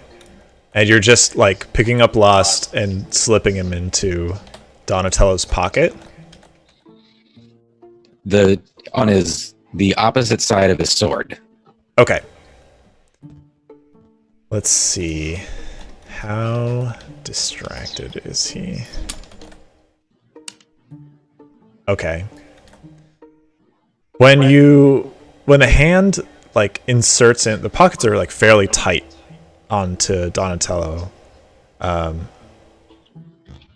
You start sort of inserting it in and he kind of like moves for a bit and you have the sense to like pull back and you switch to like his coat pocket. So you feel like that won't be quite as noticeable and you just barely get it in there. And then I assume you let go, like dispel the hand. Yeah. Yeah, like almost immediately from once Lost is dropped off and I know we're good, hand is dismissed. Okay. All right. The two keep exchanging words like, I would never kidnap any member of this town. My devotion to everyone here is clear. But you have abused the workers of this town for years now, and they're tired of it. The evidence is all the workers at my camp in the west. Donatello's like, that is nothing. People were dismayed by the demons. They'll return, and especially once they hear of how you yourself are a demon and have kidnapped my sister and sowed immense amounts of discontent in this town. They're just like exchanging words back and forth, sort of just yelling at each other. At this point too, Donatello's like looking around like, where the hell are the town guard? Yeah. But I come back. Okay, so Cora arrives on the scene. Everyone else is outside. So I want to go inside, and I would like to perform the Beatles' Revolution. I want to bring people outside. I want to roll a performance check. Rally the troops. Add another song to the repertoire. Oh, there you go. Yeah! Oh, you rock. You actually literally play Revolution by the Beatles. And whatever this world's equivalent of Chairman Mao is, you're like, the lyrics are great. It sounds fantastic. You're playing on you have a lute, right? You're just playing the lute. And everyone in the tavern is like, how bizarre. What are you doing? You're like trying to get people outside. Several of them go with you, just to see what's going on. At this point, Arthur comes outside again too, and Donatello like gestures to him. He's like, "Go get the fucking town's guard." And he's it's like, "Yes," and he runs off. Maybe we should try to help squash this beef before our town guard that Cora knocked out gets discovered. Well, nobody knows it's me, so I guess that's how true. do you even know that? I don't know. I just have a sense. See, I was trying to create more chaos, but if you want to end this, we can end Yeah, this. that would cause more chaos. They're gonna find a knocked out guard. They'll think the dude did it. We do have the spider in the pocket. Yeah, it's already done. So I guess our deed is over. You give like but I the did not signal, know like that. the eagle Get has outta here. landed. The spider's in the nest. Okay. After a little bit of heated words and Donatello sort of like looking around, like, what the hell? Get these fucking people out of here. He also makes like ovations to the workers that Hollandar has. Let's see how he does. See if he can convince some of them to come back to him. He's just sort of stunned by the lack of Townsguard coming and like stumbling over his Vice words. versa. And Hollandar is clearly winning this exchange. Hollendar should win over some of the nobles. No, the Yeah. nobles don't give a shit. They're just there to like. It's like a performance for them. They're just kind of like. Some of them are like, "Ooh, Donatello. If he's gonna like, purvey the mines, it's not gonna be great." Cora wants to change the status quo. But Revolution is playing, and it's just overwhelming. Hollendar has your support basically, and after a while, the Townsguard do arrive and sort of like force the protesters back. They exchange a couple more words right at the end of it before Hollendar and his crew. Hollendar are sort of looking over at, let's see, be Chance mostly, right? Assuming you're outside. Yeah, you still are. Looking over at Chance, like, to make sure, whatever you needed done is done. I just give him a knowing nod. Okay. And at that point, he, like, yells at, like, the workers of this town will take back their lives and their rights. And he sort of leaves with his cadre with him. Everything sort of cools off. Donatello looks really flummoxed. More so than you've ever seen him. He's usually extremely composed and cool, and now he's like, oh god, that did not go that well. I'm gonna walk over to Donatello and try to sort of. Is he heading back inside, or is he still like outside? He's sort of like dusting himself off. He's like, sorry for the interruption, everyone. As you can see, there are a few more things which need to be resolved here in Brimshire. We'll get the last remnants of this demonic presence out of this town soon enough. Everyone, the party continues, so let's all go back inside. Sort of ushers everyone in. I'm gonna follow him inside and kind of sidle up to him and say, I'm so sorry that awkward interaction had to happen. Maybe I can buy you or get you a drink here to settle your nerves. It seems like that was a stressful conversation for you to have.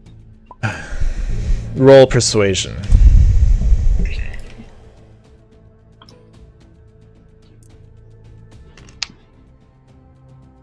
That's +8. So what is it total? 18? Normally I don't, but why not? It's been a difficult day, I suppose. I hand him a goblet of whatever the strongest liquor that I can find there is. I guess barring that black bottle of The whatever. black bottle is tapped at this point. Lost and Rostasia and reluctantly Chance have been through that entire bottle.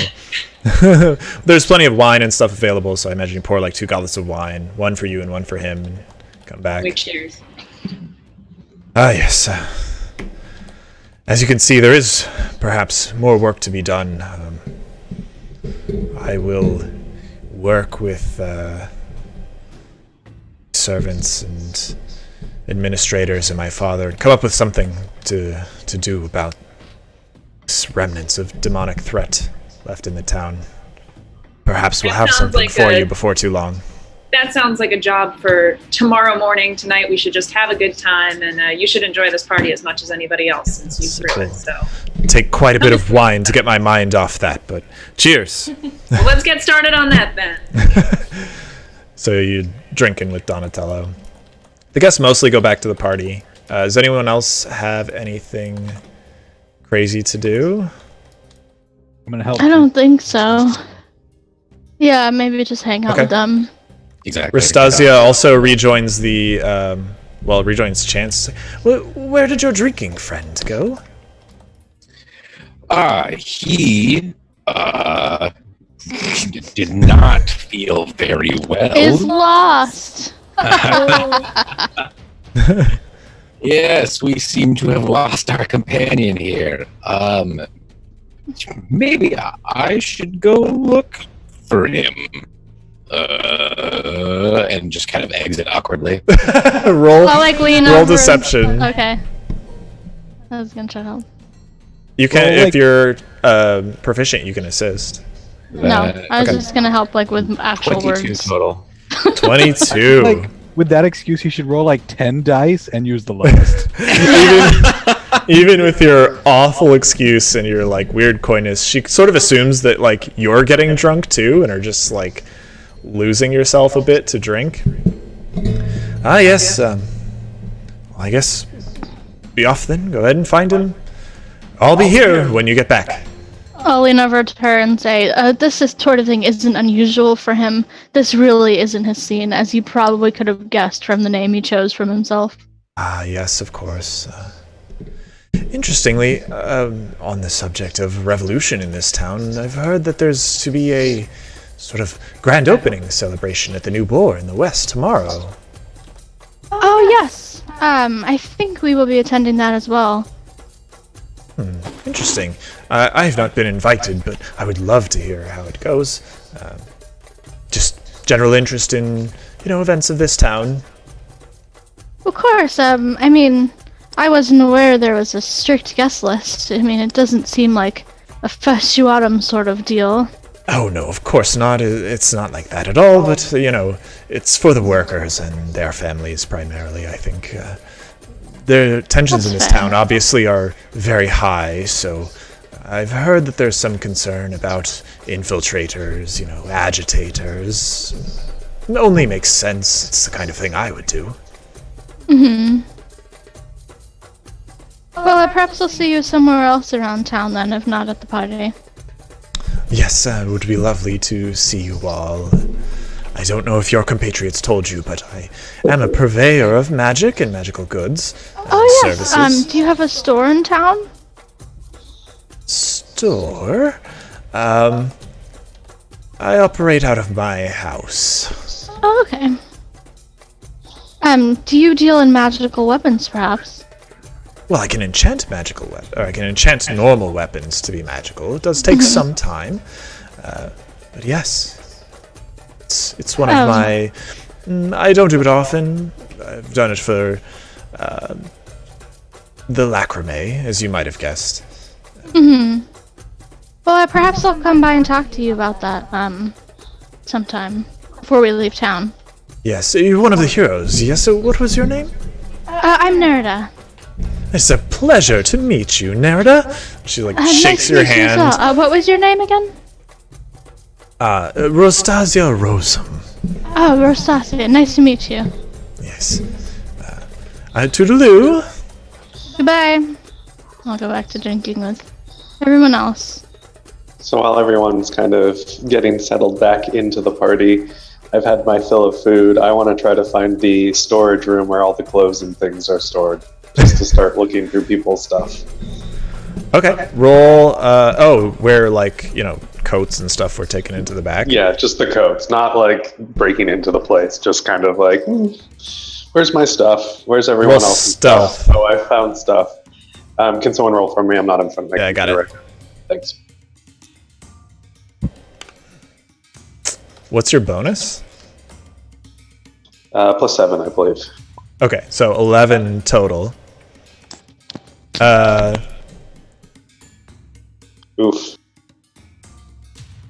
Let's see.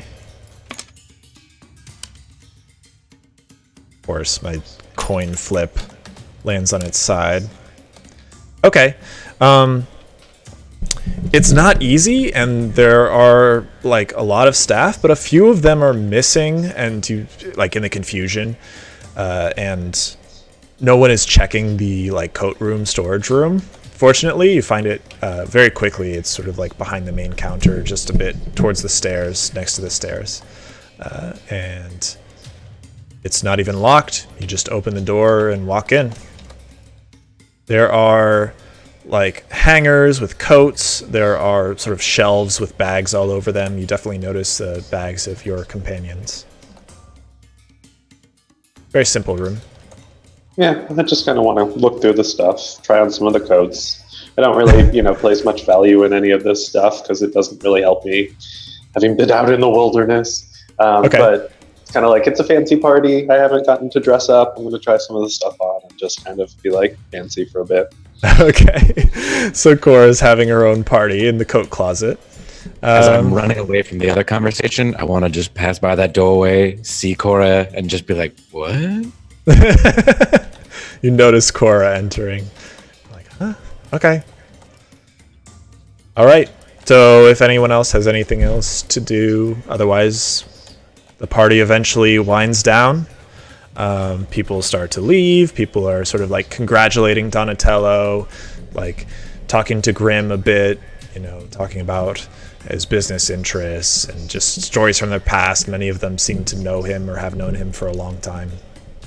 You carouse with a couple other local nobles and nobles from other places as well, perhaps from Thaura or Moontip. Has Donatello been affected at all by his wine consumption this evening? Roll insight. Okay.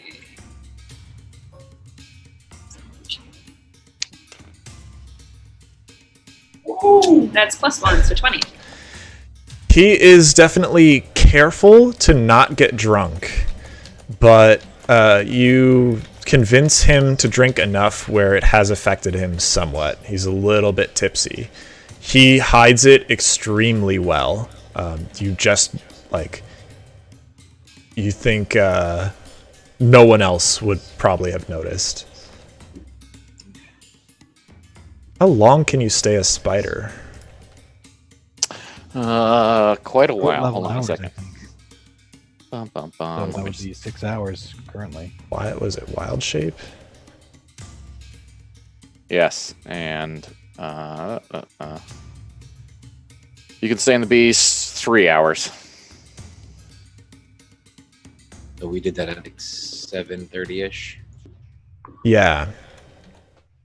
The party Well, concludes maybe like an later. hour later or so. Donatello is staying at the Festuatum still. You're just hanging out in his pocket the whole time. Yeah, pretty much. I mean, basically doing what I can to avoid being detected, but yes. Okay. All right. The party draws down, the minstrels leave, people start cleaning plates up and stuff. I'm assuming you guys have all left. I mean, you can stay. It's still a tavern that you're ostensibly staying at for free. I want to point out that with his wild shape, he can just use another charge and he stays in his form. Yeah, Which is that's true. after hours. So he can stay in there much longer. Oh, that's true. Thank you. Okay. I think Welgwyn and myself are gonna stick around at the party, at the Festuatum. Still, just trying to blend in with the party goers, but to be there for Lost. Okay. I'm trying to remember who has the book right now. Nerida. And I'm gonna just stick near Nerida here, just in case. Mm.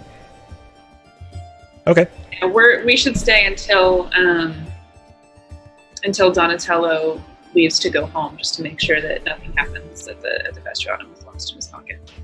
All right. And maybe we'll kind of trail him when he leaves. Okay. So we'll say, the party winds down, and that's where we'll take our break. So we'll do a 10-minute break. We'll be back at 5:52. Perfect. And I want to follow Chance and Welgwyn just to. Okay, done. Okay. All right, and we're out.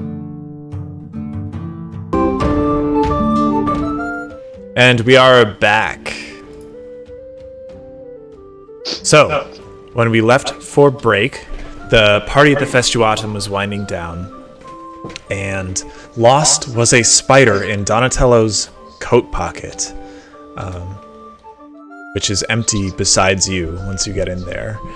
And who was following Donatello once he left? Was it Welgwyn? Myself and Cora. Okay.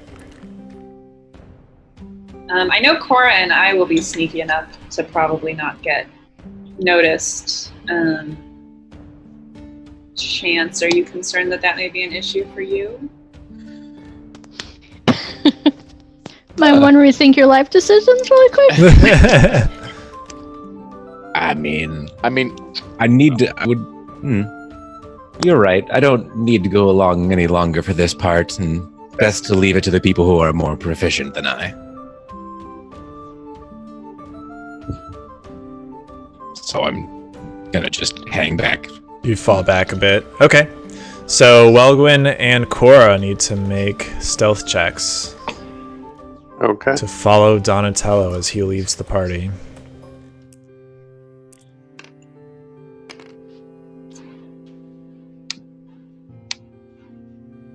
So Cora, that's 23. Mine's 15. Okay. You do a great job. I mean, you're both halflings. You're both sort of light of foot. You don't have a whole lot of trouble following him at some distance. He makes his way out of the Festuatum, and you think he's like heading for the Lacry Manor, but he actually passes it on the road and starts heading towards the Lacry mines. Bum, bum. He reaches the point where the road turns into like a more dirt service road towards the mines. Starts heading up it a bit, but turns off onto a side road to the right, which goes sort of more northeast.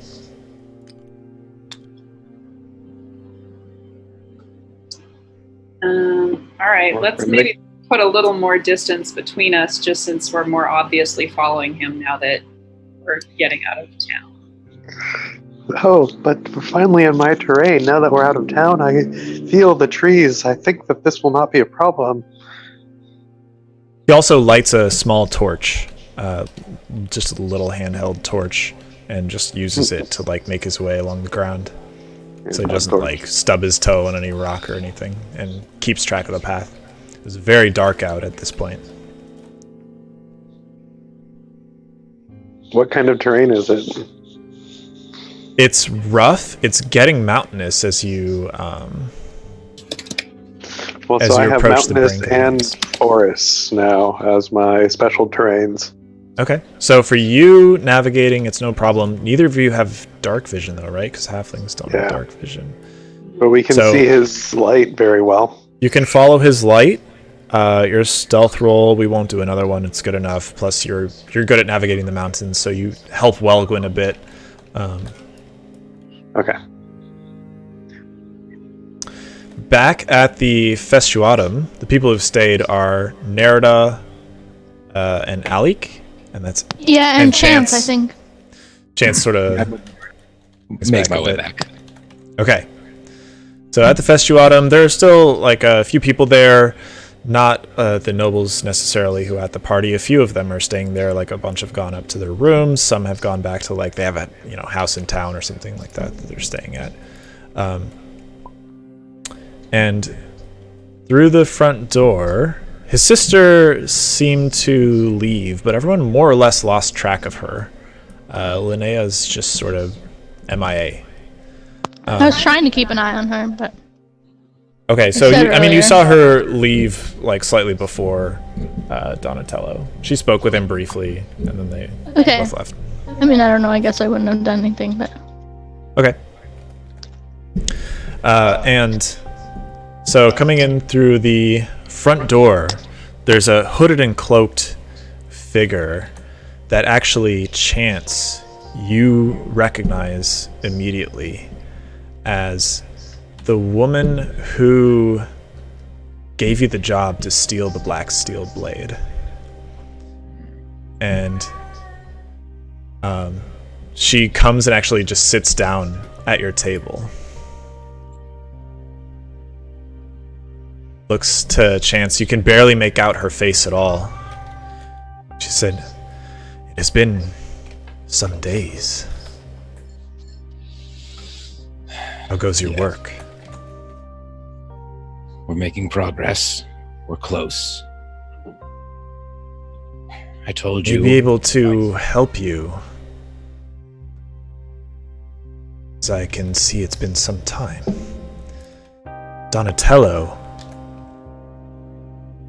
likes to relax. Certain hot springs in the Foldstaff Mountains. I'm there, right?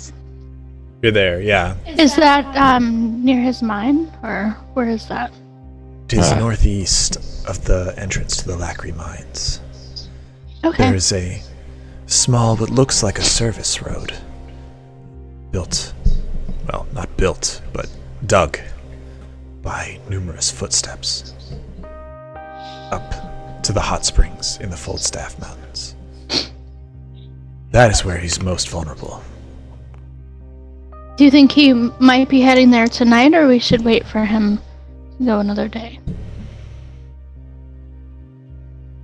I cannot say for sure. But if I were him, that's where I would go tonight.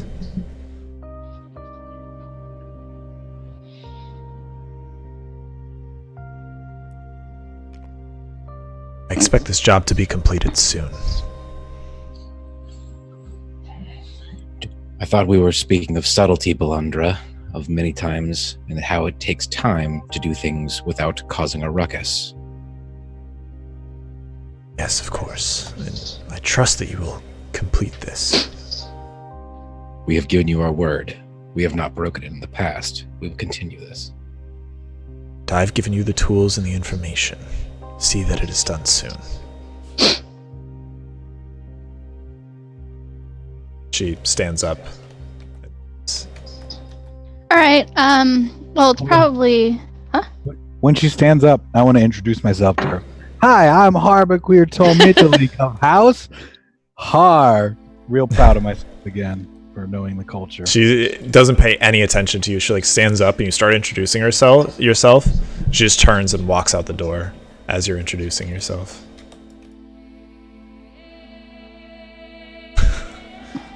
Sorry, no attention at all. Well, I think I should probably let Walgwyn and the infiltration team know this information. Yes. And I will cast Sending to Walgwyn. Okay. And I will say, he has a hot spring just beyond the mines. Are you gonna go somewhere to cast Sending, or are you just gonna do I it? thought I didn't think it was like super dramatic of a spell. Like you just start talking. It is verbal though. Well, okay, if it's like noticeable that you're doing it, then I'll go somewhere else. I thought you could just like. Yeah, I mean, you can find a secluded place, but it is that's fine. noticeable. Yeah, like people. Right, Know he has that a hot I'm still following. spring. He has Yeah, a that's hot fine. springs. He has a hot spring just beyond his mines. Goes there to relax. Chance to remove sword. Keep watch. Okay. Kisses.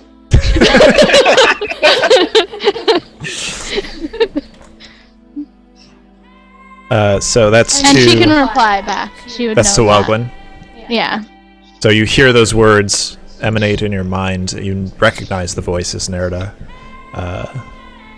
Do you know that you can reply? And I say, that's actually wonderful news. I think that may be where we're headed now. We'll maybe check in. Maybe you can check in a little while, and we'll give you an update then. That's all. That's all you can cut say. it. Limited words. Bye. Limited You words. can say 20 words. But that 25, was good. but yeah. 20, oh, it's 25? Okay, that was 20. Then I had 5 more words. That's fine. Kisses, kisses, kisses, kisses, kisses, kisses. You're so sweet. My sweet baby halfling girl. Okay. Okay, so eventually Donatello arrives. There are these steaming small pools of water, bubble occasionally. Smells a bit sulfurous, but not horrible. And I look He- strangely at Welgwen when she just starts talking out loud while we're stealthily following this person. and she's kind of whispering. She's not like Yeah. yelling it. But still, it's like suddenly she's just talking and I'm like, what the fuck? Come on now, man. What are you saying? Does she know that Nerida has that? Nope. Or is she just okay? Yeah, I'm just like, what is going on suddenly? Nerida's talking to me in my head. Oh, Yay. okay. You're not just tripping out on the mad sauce. I'm Got it. just hearing voices. It's fine. Mhm. So continue. Sorry. Okay, so anyway, you reach the what you imagine are the hot springs. Donatello starts to remove his clothes, he removes his jacket, he removes his belt on which the black steel blade rests in a scabbard, and he places that right on the edge of the pool. He strips totally naked and steps into the pool. Water. Starts looking fairly relaxed.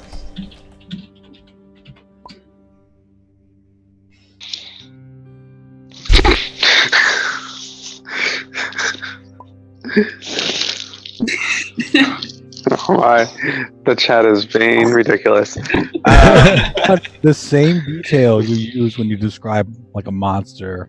You know, it's dark, but he looks moderately well endowed. Okay. That to do. So I'm gonna nudge Welgwyn and go, I don't know what to do with a man. You should get over there and seduce him. He also snuffs his torch before he steps into the water. I mean, I'm not there, but I think that using our stealth may be a better option than me using my fend wiles. Well, at this point, a chance is just going to get the sword and come away. We do not need to do much more than be a distraction in case of emergencies. How long have I been a spider at this point? You've been a spider for 4 hours at this point, so you're using your second. My second. Donatello stayed behind for a couple hours, and it's like 10:30, 11:30. If he were to return, like to skitter out and come to the woods, could he turn into another animal? Creature. Or You is have to that- turn back into yourself first to wild shape into a different animal, I believe. Yeah, and that's true. But I've also effectively used both of my wild shapes and without taking a short rest. So Gotcha. Also, you don't really know that Cora and them are there yet, do you? right. That's true. So can you describe the area around the? What do I see around the Jacket. You Well, see yeah, the jacket. But I've crawled you out see of an enormous mountain of linen and cotton sprawling before you. You see a hard wall of thick leather. Beyond it, far beyond that, it's very difficult for you to see. Your eyes are only made to see maybe several inches or a foot in front of you.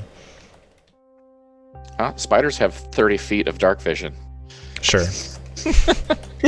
You see 30 feet. It's craggy, it's mountainous. It's a bit smooth around the pools where like the water has sort of spilled over the edge and eroded the sides to be sort of smooth. But other than that, it's just mountains. Okay.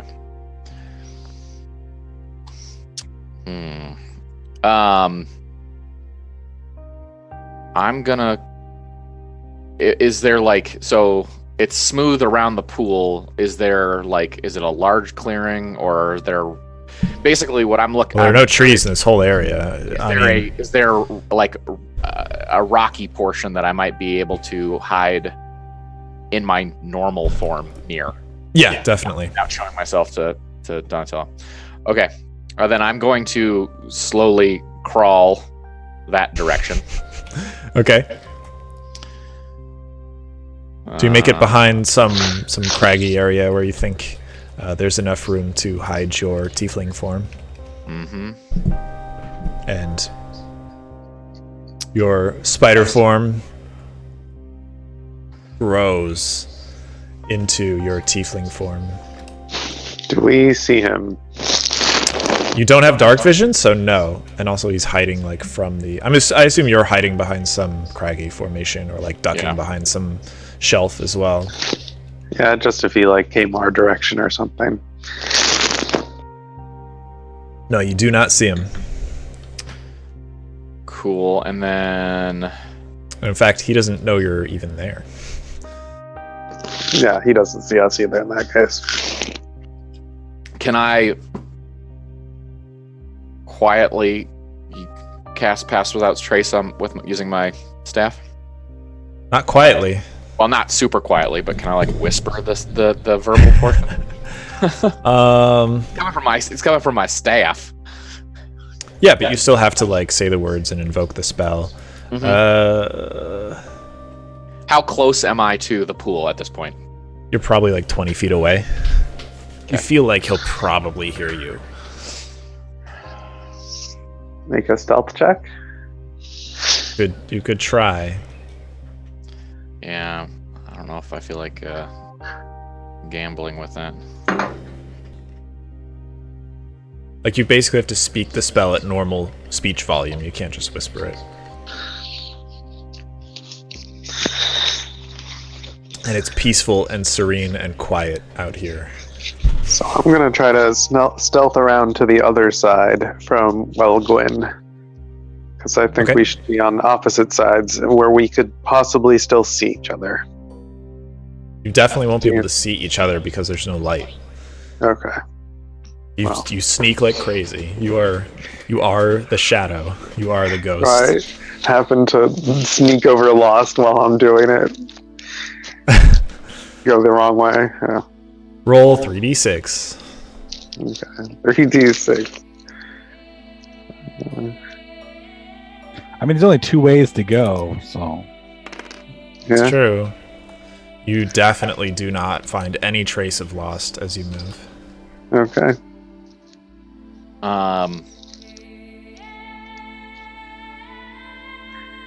Do.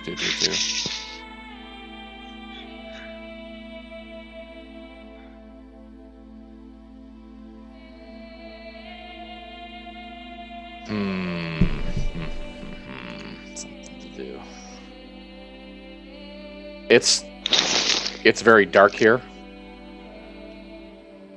I mean, like he snuffed his torch. Yeah, he snuffed his torch. It is like pitch black. There's a subtle moonlight. Be a half moon.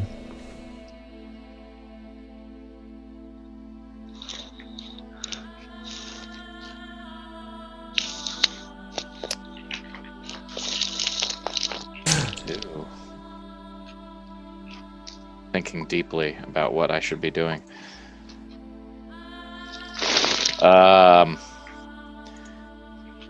Starts humming to himself a bit.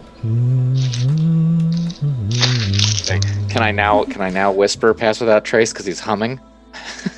You can never whisper it. You'll have to just say it aloud. Oh Lord.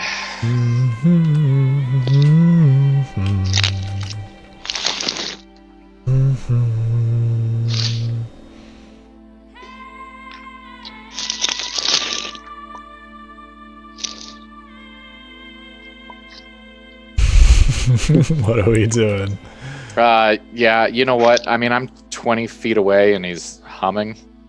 Yeah, I guess I'll do good old Pass Without Trace. All right, roll stealth. I'm gonna sit. Oh, No, you can't. You don't even know I he's know. there. I know. Can we hear him when he invokes Pass Without a Trace? Let's see. So that would have been that's a 14 right up. Is this pre buff or post buff? Pre. It's not cast yet. Yeah, I know. So you invoke the spell. Donatello stops humming.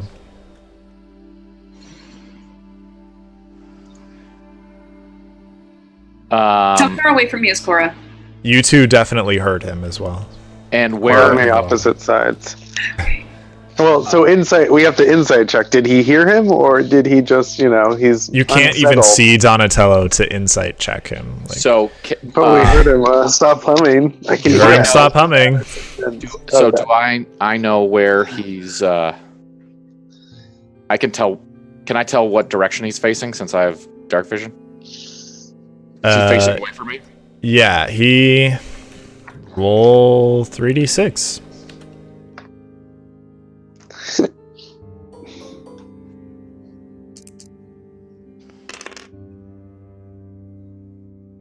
You are on the far side of the pool he's resting in. There are about 2 or 3 small pools here, maybe like between 5 and 9 foot radius, roughly. Not all perfectly round, obviously. You're on the far side of the pool from him, and he's looking directly at you. Roll perception. He's not looking like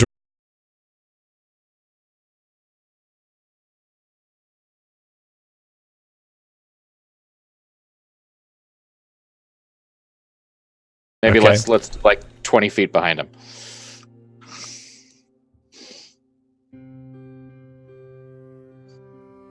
Okay. Roll stealth again to mask this spell, because it does have a verbal component. Mm-hmm. Plus 10, right? Plus 10. Plus so that's 10. 18. 18. Okay. Just like cheep or something, like some squirrels or something. Yeah, or like, behind him. I don't know. I don't know what kind of animals are native in these hills. All right. Some like lizards scurrying that's along the not rocks. helpful. Yeah, lizard. Yeah, let's go with lizards. I think that sounds good.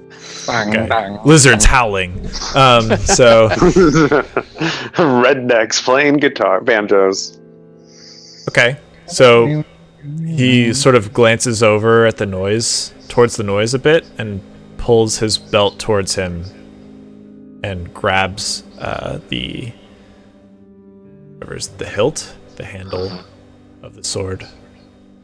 It's just holding it there. It's still sheathed in the scabbard.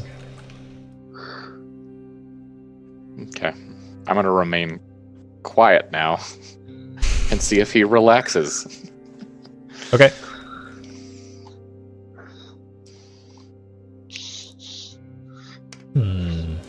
What you other ladies? You doing anything? I know I can't talk to you, but Nope, we're just watching. Just watching and waiting. I'm afraid if I do anything, it'll make this worse, and he'll hold on to it. Out. After about 10 minutes, Lost, you see him release the blade. But he leaves it where it is and just sort of pushes the belt out of the way for his hand and then leans back again. He hums a little more softly now.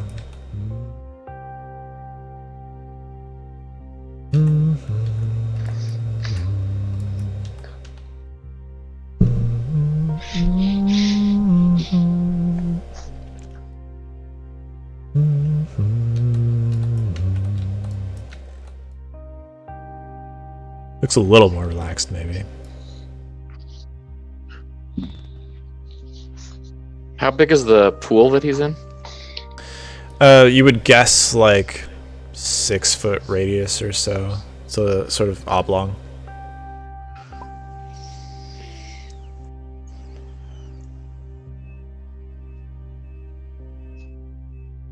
Okay. I think this is a... So asking a DM question rather than a... I believe previously you had allowed me to not be penalized by concentration spells driven from the staff. What do you mean by that? So Pass Without Trace is a concentration spell, but it was something cast from using a charge from while using the staff. And no, if it's concentration, it's concentration. Like you can only concentrate on one spell at a time. That's not what we had done. Well, you let me get away with that before then, at least. So that's fine. Well, if I did, fair enough. I think Hang it on. was that like the spell went down, but it wouldn't have mattered or something like that. But anyway, Perhaps. So we have an idea that Lost is there at this point because he said the spell. you've heard a couple spells be cast. And we knew Yeah. he was there anyway, because we knew he was in his pocket. Well, we knew he was Well, somewhere, you have but like you have a sense of know where he's he there. is. So I'm gonna try to move toward where I think Lost is stealthily. Okay. I mean, given that you rolled a 20, like you're fine. Yeah. Okay. I don't have to do Um, it again. So I moved over to him. So eventually- where am actually- I in Go ahead. relation to So Cora and Welgwyn have separated, right? right? So Welgwyn, you're still back on the side where like the path that leads to this area is. Cora was on the opposite side. Lost was, I'm going to say, on the east side. In What front direction? of him. So Welgwyn is south, Cora is north, Lost is east, and Cora, you went around the western side of this area to Yes. sneak. So you make your way over Lost. You actually see Cora moving towards you. though she's very difficult to see. She's like keeping low, just being very quiet, basically. Which direction is Hey, Donatello? buddy. Donatello's right in the middle, so he's north of you. Going? And he's looking south? He's looking north, or he's looking, east. Okay. I'm going to try to sneak around to the west side and try to approach him from behind. So you Okay. can't technically see where he's looking because it's so dark, right? That is true. You don't know where he's looking. But But I can, kind of. Well, yeah. So I'm now. But you have lost. no way of relaying information to them. Yeah, I mean, So Wellgren. Cora's near me, right, at this Yeah. point? Yeah. But I can't, So- obviously, there's no, okay, so what I'd, well, I mean, you guys are like within hand contact of each other. You could so Also, I wanna whisper? signal. I'm going to whisper. Yeah, Let's go get Wellgwen. I'm gonna, yeah, I'm gonna say to Cora, I can cast a magical darkness so he can't see at all, but we're gonna have to book it to get that sword quickly. Okay. Would it be really that bad if I were to kill him? Because he's completely defenseless. We could take the sword. Nobody else is here. We could just leave. He's I not mean- exactly a good guy. That's true. I, don't think we really need to waste that much time with him. But again, we should get Wellgwen at least. Do you know where she is? Well, when I left her, she was on the south side.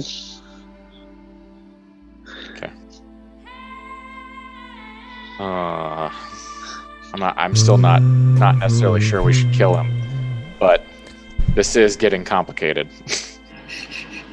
Okay, well, the options out there. I'm just a master stealth out here, so I'm just letting you know that I don't see why we need to waste time trying to prevent suspicion when we could just have it done with. Fair enough. Maybe that is what we should do. You're right. He's not a particularly great person. Lost is not the moral compass that I need to be talking to about this decision. Chaotic, neutral. Chaotic lawful. I think I should probably stay put since I'm not as quiet as As I am, as yeah. you are. Well, so how large is the pool? Because now there's the 30-foot radius. I'm technically in the zone of pass without a trace as well. Yeah. Yeah, and you're close enough that basically all the entire pools are within the radius of Pass Without Trace. So you could Okay. get all the way to the pools and still be in radius. So I'm going to go over to try to find Wellgwen. I think you should try to find Wellgwen, and I can pretty much make out what's going on. It appears that he's facing me. If you want to approach him from the other side, you can see if we can see if you can get it cleanly, and if not, then I guess do what needs to be done. Fair enough. I will confirm with Wellgwen, and then we will signal you. But the only thing is, if you cast darkness, will we be able to see? Because we don't have the benefit of your dark vision. Even dark vision can't see through darkness, but I will cast it in such a way that it does not leave the that it doesn't pass the edge of the pool where the sword is. All right. Well, if we can find a moment when he's suitably eyes closed or otherwise distracted, perhaps it will be the best thing. Otherwise, he can just simply move out of the pool and spot us out. I agree. In which case, we'll do Do what what has to be done. Sounds good. So I will move toward Wellgwen. Okay. You can do that without issue, especially under Pass Without Trace.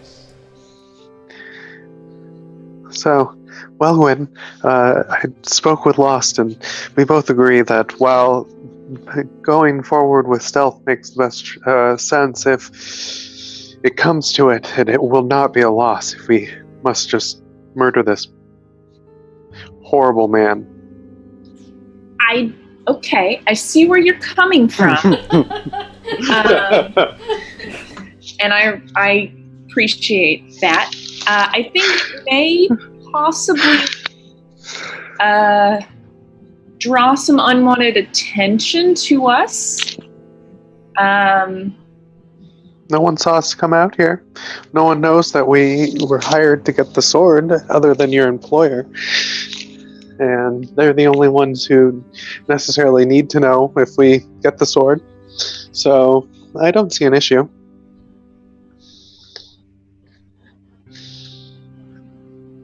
Well, I mean, I would prefer not to, but if it's either we kill him or he kills us or something, I guess we could maybe kill him and hide his body somewhere. All right, well, Lost is ready to cast darkness on the pool. I do want to reiterate, I don't prefer to kill him. All right, well, would you rather go in or me? I think I should go in. I have a little history with relieving people of their belongings. Fair enough. I will signal to Lost that we are ready and cover you with the bow.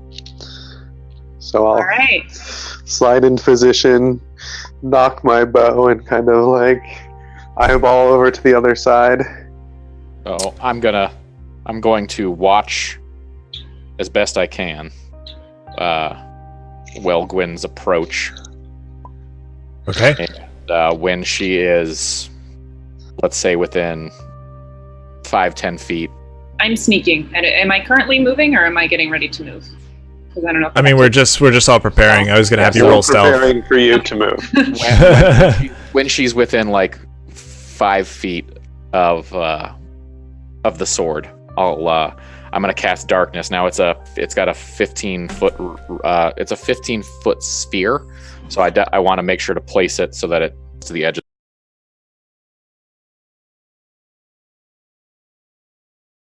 the pool. I just want to make sure that I'm obscuring Donatella's vision. So just when she's within 5 feet? Yeah. And then she lights a torch, quickly finds it, and runs. The torch won't give you any light in darkness. Yeah. Well, so it won't give him light, but because it's over him, she can see the sword and everything surrounding it. That is not correct. That's not correct? No. Why not? Magical darkness. Here's how darkness She's not works. in the darkness. She's not in it. In the darkness. Yeah. Oh, you're gonna... Oh, so it's like on the edge... Okay, so Donatello's on the edge of the radius of the darkness, is what you're saying. Yeah. Yeah. Which is why if he just gets out of the pool and that way, he'll see us. We're kind of screwed, yes, but... Yeah. Okay. Yeah. Anyways. All right. So roll stealth, Welgwyn. All right.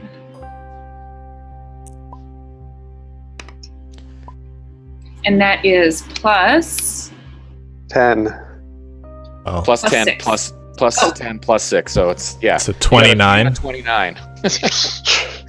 You are invisible. you are nearly silent, all but silent. Only the deafest of ears could hear your footsteps, and you move swiftly, and you very quickly reach near the edge of the pool. And at that moment, you hear Lost conjure the invocation, and darkness does not have. It's not verbal. If I do it as part of my infernal legacy, it's just somatic. Oh, okay. Then, okay. So It gets extra dark in front of her. a sphere of darkness appears in front of you. What little moonlight was glinting off rocks and water disappears for you.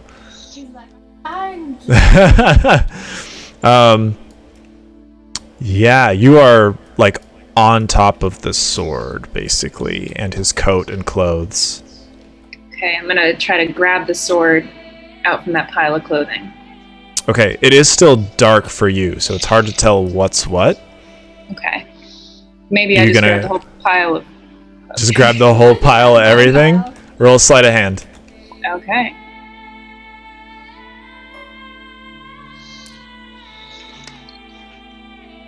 Ooh, and that's plus 6. So that. Okay, so 10, and also roll 3d6.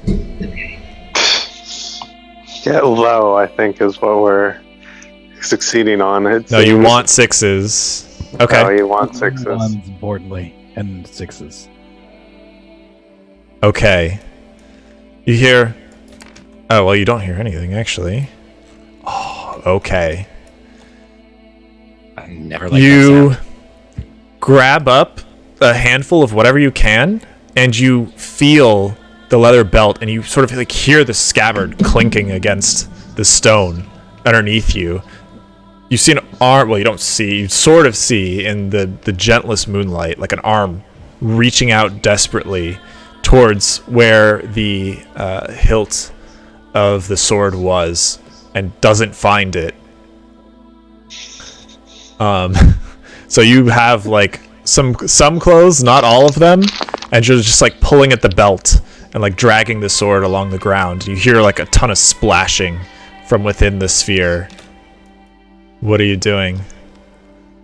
I'm just sneaking away as stealthily and quickly as I possibly can. I'm running out of there. Okay. Your stealth Can I was run 29. stealthily? Is that a thing? Not really, unless you don't care about making noise. You can like quick stealth, which will probably make noise. I'm just gonna run. I'm just gonna get out of there. Just full run, just fuck it, and out. Okay. I mean, you were already pretty stealthy before, so you got in. Okay, and where are you going? I'm gonna head back towards Cora and Lost. Lost Okay, is so- actually on Lost the is- other side Wait, from where is the everyone right now? Cora's on the You don't south, really know where I am. where you Cora's on the were. south, where I am. west. We moved to the west to be behind. Oh, to the west. Yeah. Yeah, Okay, so you're running back to Cora or on Lost? the west, and Lost is on the east. So you would technically.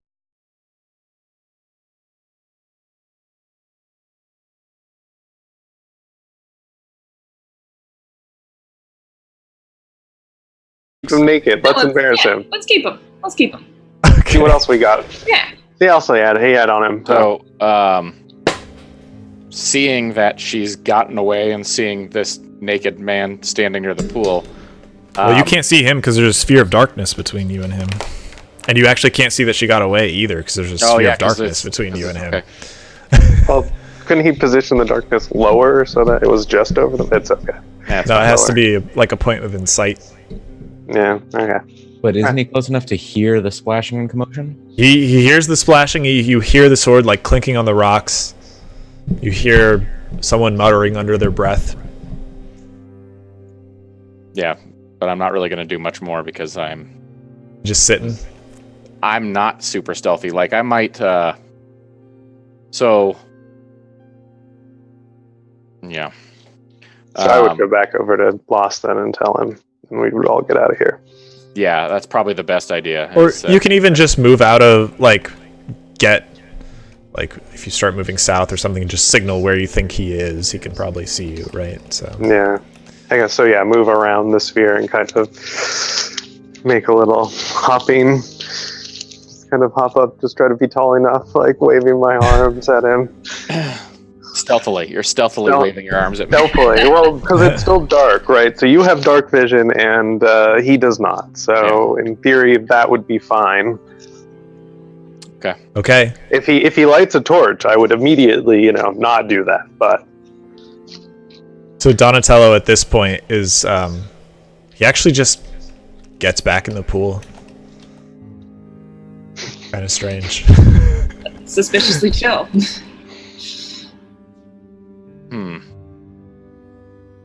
Okay. Well then, I'm going to carefully move towards. Well, actually, I don't really even know how we got in here. So, hopefully, never mind. I'm going to stay put for the moment. Did I see? Did I see Cora signaling? You see direct- Cora's signal. I assume Cora's like pointing towards the path or something. Like, let's get the fuck out of here. Okay, well then I'll follow whatever Okay. directions I was able to glean from Cora and very carefully and slowly head that direction. All right. Everyone, one last stealth roll. And you don't have Pass Without Trace anymore. Well, good thing. Hell yeah. Yeah. You can re-roll. Thank God. Reroll 1. Well, that's a 15. Okay. Welgwyn makes just a bit of noise as she's like got this awkward bundle of clothes and a belt with a sword dangling off it. Like clinks against a rock she couldn't see, makes a little bit of noise. Donatello just doesn't move. Maybe you didn't drop the darkness, right? So you can't even see him. Mm-hmm. Okay. So there's a sphere of darkness around him still. He's just getting back into. Yeah, he gets back in. You don't see him anymore. He just sighs.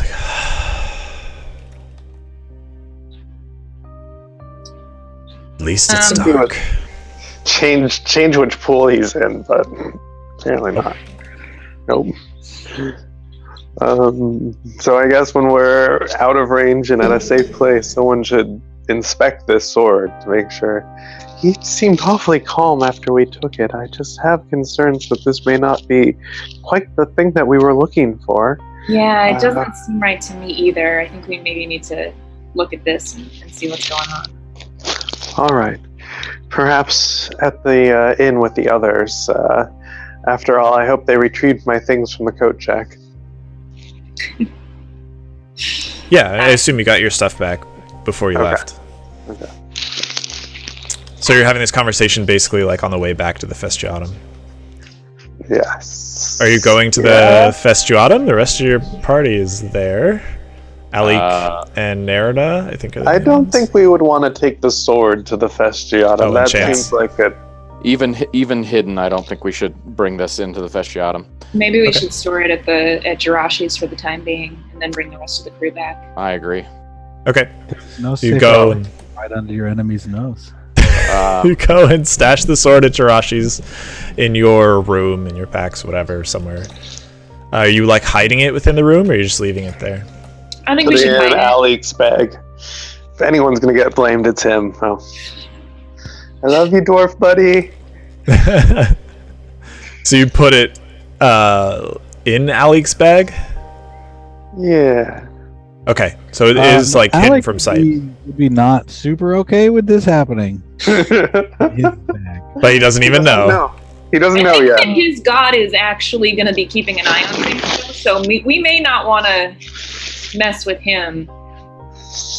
I mean, if you slip it into my bag without me knowing, when I find it, I mean, you don't We'll have, find you can't out. say anything now. You're not there. We'll see what's You gonna got happen. nothing. not knowing, then whatever. But if You're not there. all right. Well, actually, honestly, I think Welgwyn or Chance would want to keep a hand on it because it's their quest, their thing that they would want to hold on to and keep in hand and make sure that they have to complete this thing. You're right. I'll wait with the sword. Can you get the rest of the party and bring them back here?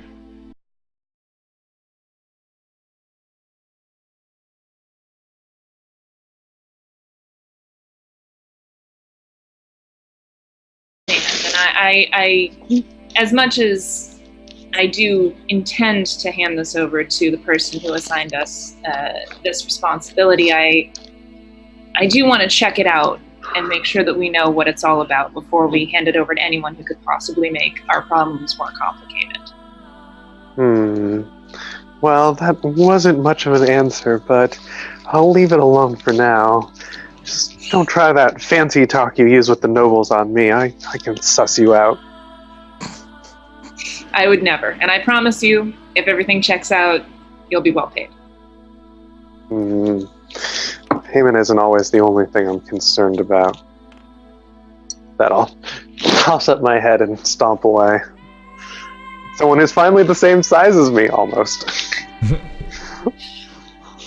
Okay, so the sword is staying with Welgwyn Welgwyn? at the...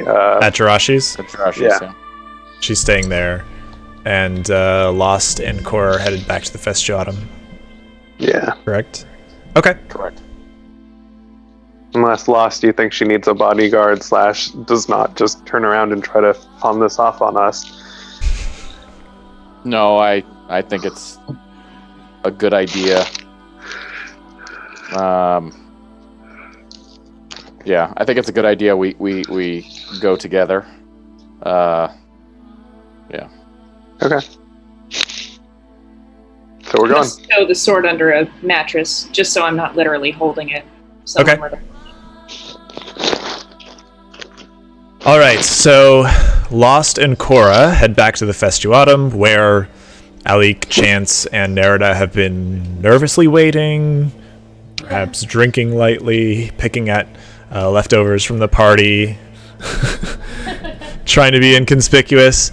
Like this house leave. So during that time, at Jirashi's, there is a knock on your door, Welgwyn.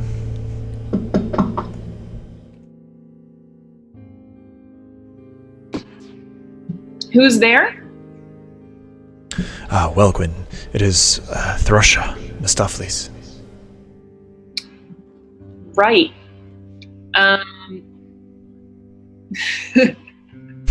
I open the door a crack and kind of stick my face out a little bit and look for him. It's Thrusha. He's right in front of you. Hi. Maybe we should. Why don't you come on inside? Are you indisposed? Oh, okay. I sit down on the bed, like right on top of where the sword is, and I sort of gesture for him to sit down. All right, he sits on a chair nearby. Perfect. So, as we discussed earlier, I am interested in information regarding the Lackery family and the labor disputes that are happening in this town.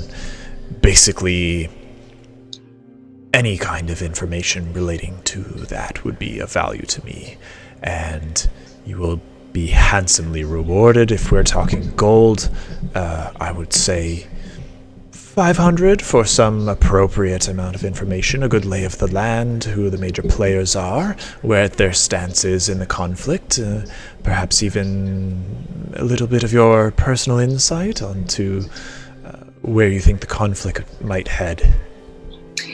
Well, I mean, I would hate to be disrespectful, but you were at that party, right? Were you inside the whole time? You're referring to the disturbance. Did you catch any of that? I mean, I would hate to repeat information you already have. Oh, yes. So I am aware of Hollandar and the kidnapping, of course. But anything beyond that, I think that you and your crew may have some inside information. Well, I mean, we certainly have worked extensively with Donatello Lacrimatus, as you are, I'm sure, well aware, based on the events of this evening. Mm-hmm. And it's given us a little bit of insight into Hollandar and the threat he poses to this town here. I mean, as you heard, the rumor on the street, as I understand, is that he was the kidnapper of Linnea Lacrimatus, and I mean, that has tensions fairly high in town now. Yes. Well, my understanding is that, I don't know how much you know about Hollandar, but he may not necessarily have the most innocent of backgrounds, if you know what I mean. I'm afraid I don't. Well, I've heard that in his younger days he was a bit of a danger, and I really don't know what he would do to keep Donatello Lacrimatus from returning to or maintaining his power in the town. I mean, obviously Donatello is a very powerful person, and I do think that Hollandar is a bit threatened by that. I understand that the people in town have gotten behind him a bit, but I don't know if we can trust him. I understand the desire to change the status quo, but I'm not sure that this figure isn't completely shady, you know? We don't know that much about him. What do you know of Hollandar? Well, I know that he's led a labor dispute. Of course, you know about the boar and the other side of town as well. And I know that he's quite popular, but I also know that he's relatively new on the scene and he's fairly unchecked in terms of his background and his actual abilities. Certainly, he's very charismatic, but anyone can be charismatic. That doesn't mean that he's actually going to be able to solve the problem. And he's Maybe a if I knew a little bit more about your intentions, I might be able to tailor my answers to what the information that will be helpful to you a little bit more. You need not concern yourself with that. You can merely answer my questions and provide as much information as you're available to. And he's a fiend as well. He's revealed himself as a Cambion. He has, and I mean, you know, I travel with tieflings, so I'm not going to throw anybody under the bus for having this lineage or that lineage. I think that, you know, any people can be welcome in a good society, but I mean, I am not sure of his intentions in town, to be quite honest with you. But he does seem to be very popular among the townspeople. Would you say at the moment that he has the upper hand on the Lacrimatus? It's hard to say now that the mines have cleared out. I think things may be resetting to their usual situation. I mean, easily this disruption could just move along now that the mines are cleared out. It's hard to say for sure. Do you believe, given that he has this background, a dangerous background, as you said, that his wishes here are honest and that he continue to work in the way he has? I don't know if I can speak to the man's intentions. I know I can speak to the intentions of the people in this town, and I know that they believe that his intentions are pure, but can we ever really know what another person is thinking? What is your take? I trust you. Do you believe in Hollandar? I think I'd need more time to tell you for certain. We've been very distracted. I don't know if you heard. We killed a bunch of demons and we closed an abyssal gate. It's been a very, very busy couple of days. Yes, of course. Well, this is a good start, and I think the beginning of a relationship between you and I. To signify our bond, I have brought this, and he places a pouch of 30 platinum onto the bed next to you. Well, I appreciate your generosity, and I hope that I could be helpful to you this evening. And of course, if I find any other information that I think may be useful to you, is there a way that I can get in contact with you? Send a page, not yourself, and place a 2 fingerprints in ink on parchment. Fold it, seal it, and send a page to the Mistopheles Manor in town, bearing that, and I will know to come calling. I like your style, and I hope you have a wonderful evening. And again, look forward to our ongoing relationship. Me as well. Stands up very respectfully, sort of like pulls at his clothes gently, and heads out, sort of clasping his hands together in front of him. Back at the Festuatum, Cora and Lost are arriving on scene. Try not to be too conspicuous, but I'll kind of smile and light up, glad to see them, wave them over.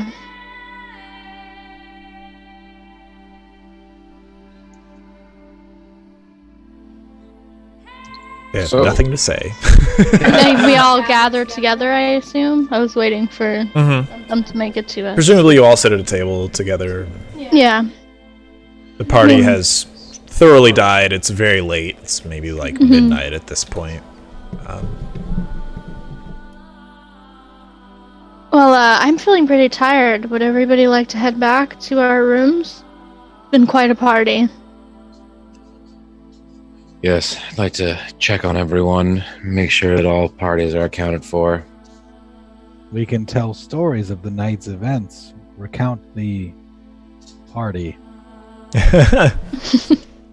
Sounds good, so I'll get up and start leaving the festuatum. I don't feel like talking here is a good idea. I'll follow suit. Also, And Corin lost. Yes, sorry. Yep. Okay. Me too. Okay, you guys are just silent. You show up, you don't say anything. Everyone's like, let's go. I said hello! It's No, great. I mean, Cora and Lost didn't say anything Oh. when they showed up. Well, I mean, Nod our heads, in Like, that. The deed is way. done. we're not gonna be like that in the middle of this. The rooster's in the perch. Let's go. Yeah. caught the fly in its web. Come in. We have a drink. Lost has a drink, right? Always. Always. There's like extra wine that's still open from the party, and Lost just like takes the bottle and starts drinking it. Okay. You head back over to Jirashi's. You sort of share with each other what transpired. I assume Welgwyn fills people in, maybe, on her encounter. Yeah, I'll let people know. Okay.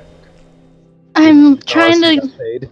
like get keep paid? an eye out for anything suspicious or uncomfortable. Like if I notice any like scrying orbs in the room, stuff like that. Fair enough.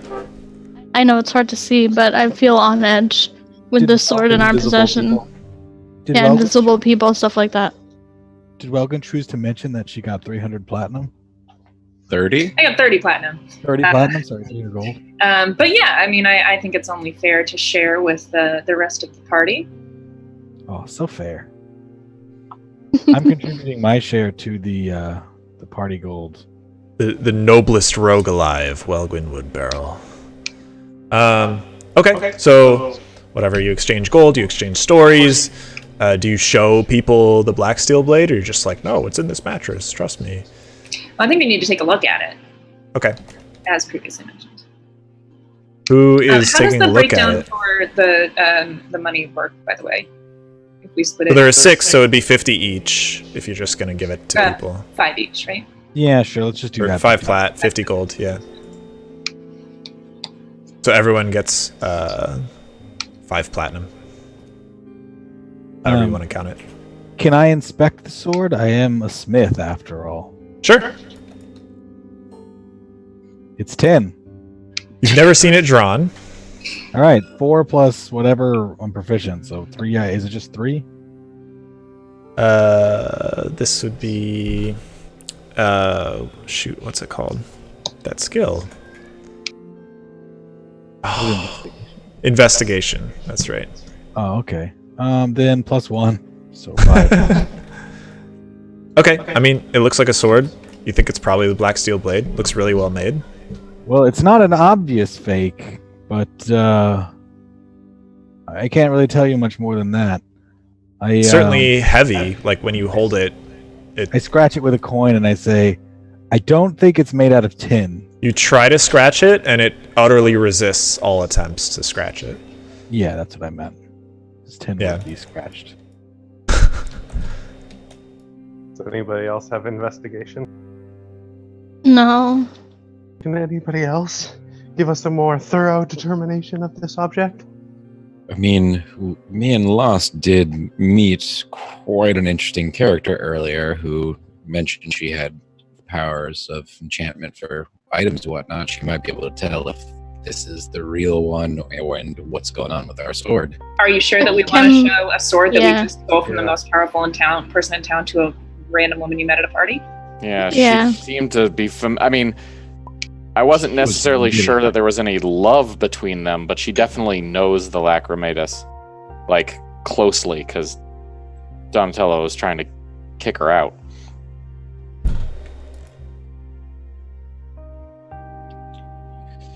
Yes, there's a good chance if she is the town enchantress that she may even have been the one that made this sword, and she might not take too kindly to us relieving someone of possession of it. Yeah, well, the other thing I'm concerned with is if this sword does indeed have magical properties, if there's anything that could lead its owner back to us.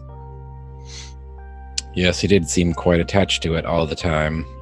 Yeah, well, you didn't see what we saw. He didn't seem... He he didn't seem terribly concerned with it going away, and it's either because it's a fake or because he has an easy way of finding it once it goes missing. Yeah, I mean, I'm not too well versed, but I know there are ways of like tracking things and scrying on people with objects that they have, things like that. If we had a large enough lead case, I mean, that's my go-to solution. Magic things that scare me. Does anyone here, including myself, know anything about magical blades? Like, do they tend to be more difficult to destroy, perhaps? Yeah, people know. I would say certainly Chance probably knows a little bit about magical items, especially having been in the circus.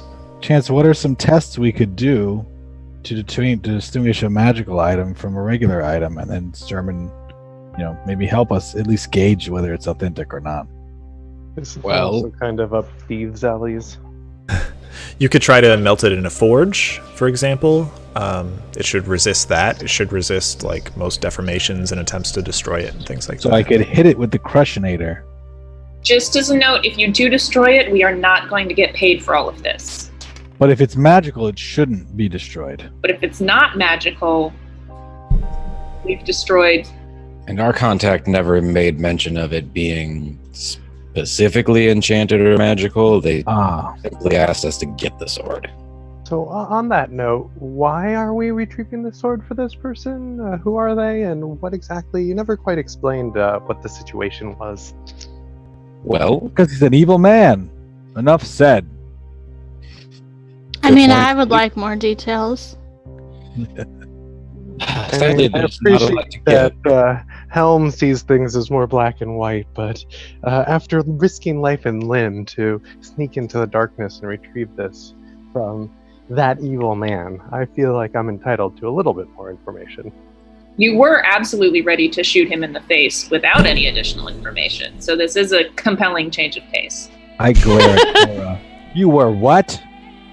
I was willing to protect my comrades in case things went wrong. I had all of our lives at mind, not Very just admirable. my own pocket. The Wellwood and I actually haven't met our true contractor here. We've simply only been dealing with Belandra, who Nerida and Alik briefly met. Mm-hmm. She did not like me. Oh, that's just her way. Normally, we've done a much better job of vetting our contacts this way, but the job came with the right price to not ask a lot of questions. I mean, I would like more information, but I mean, men of his type there's dozens of them down south. I'm surprised how much of a fuss people are making about it up here. I mean, he's just another greedy man, and don't really care if his possessions go missing, to be honest. It's a beautiful sword. It commands a high price. That's pretty much it. All right. Well, if there's no personal stakes, I don't see the reason why we would necessarily have to hand it over. As you said, it is a fine crafted item. And what size sword is it? Is it a short So a long sword. Okay. It is a beautiful weapon, and Belandra also has many other beautiful weapons, and she also knows where I live. So, I would prefer not to cross her unless we uncover something particularly noteworthy. To be clear, too, it doesn't just look like a longsword. It's very distinctive. It is jet black with small metallic, perhaps silver inlays in some places and highlights.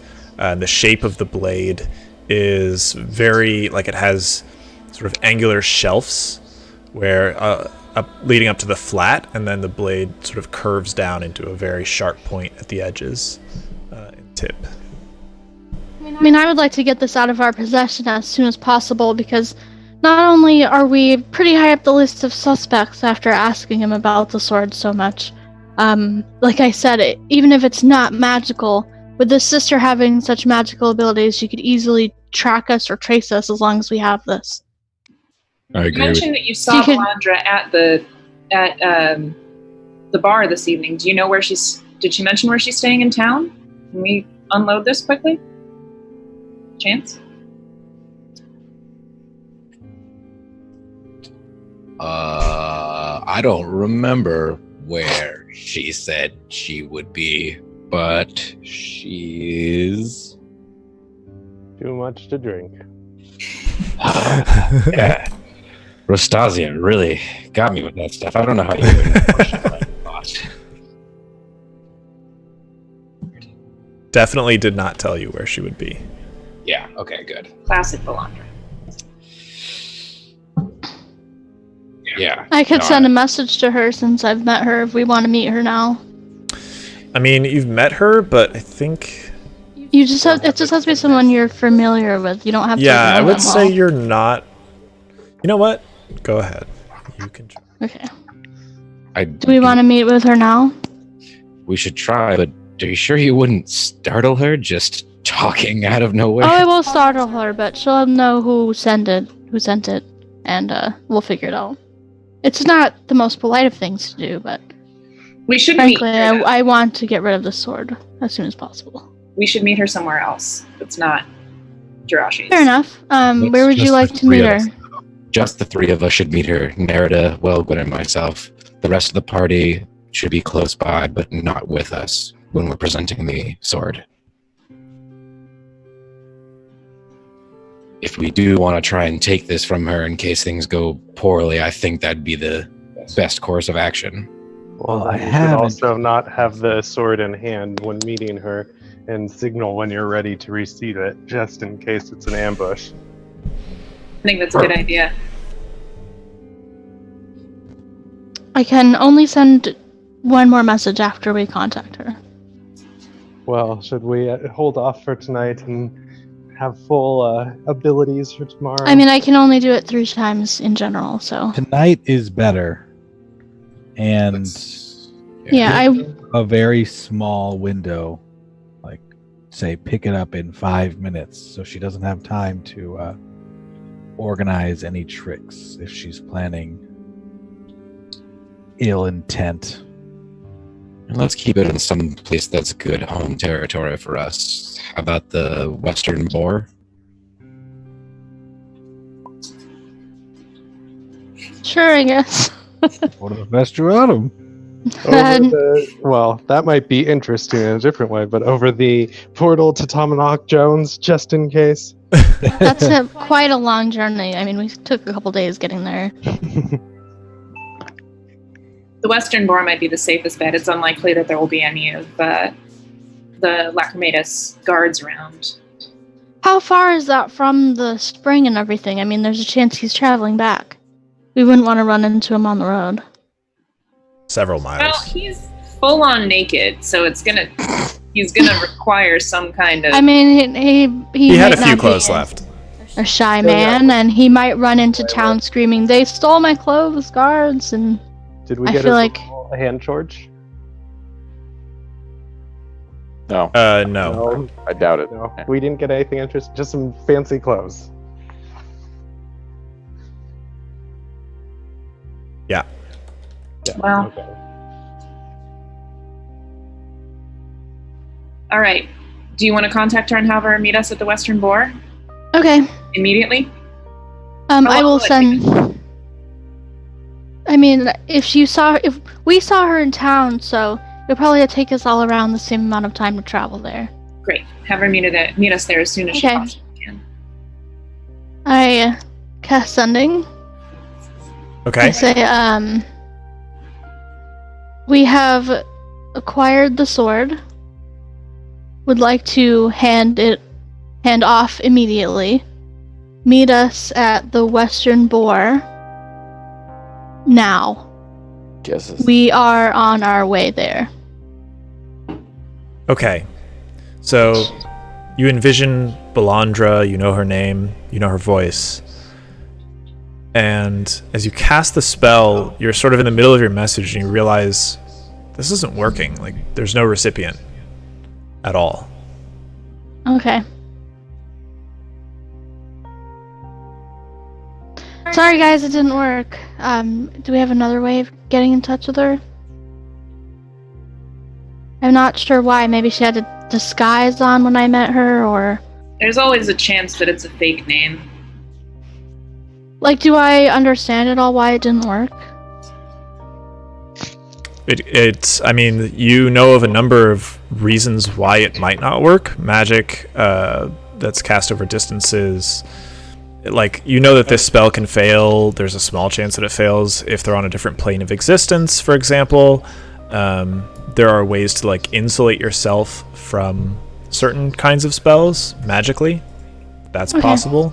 It's also entirely possible that the person you met is, like, not a real person. Either that they're like an apparition and just doesn't really exist. They could be an illusion themselves. Or if they were in a disguise and using a fake name, you wouldn't be able to contact them.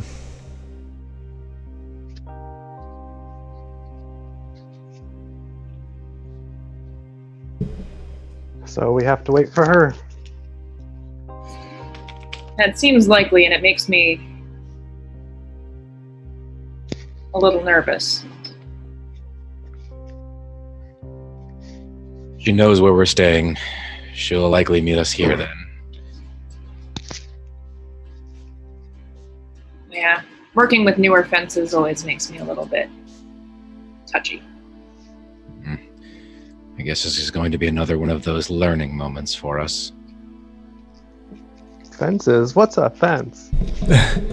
I've been in the wilderness. I don't understand. Walgwyn explains the intricate art of thievery and selling goods to Cora as everyone prepares to rest Can at we, Jirashi's. while we're resting, try to attune ourselves to the weapon? One of us try to attune ourselves to the weapon to determine if it's magical, like you do with... Yeah, you can. Well, Welgwyn is sleeping on it. Well, on it is not... I know, with it, but... no. So, Welgwyn, maybe you should meditate on whether it's magical. See if it's realistic, authentic. if what it's property. touching you.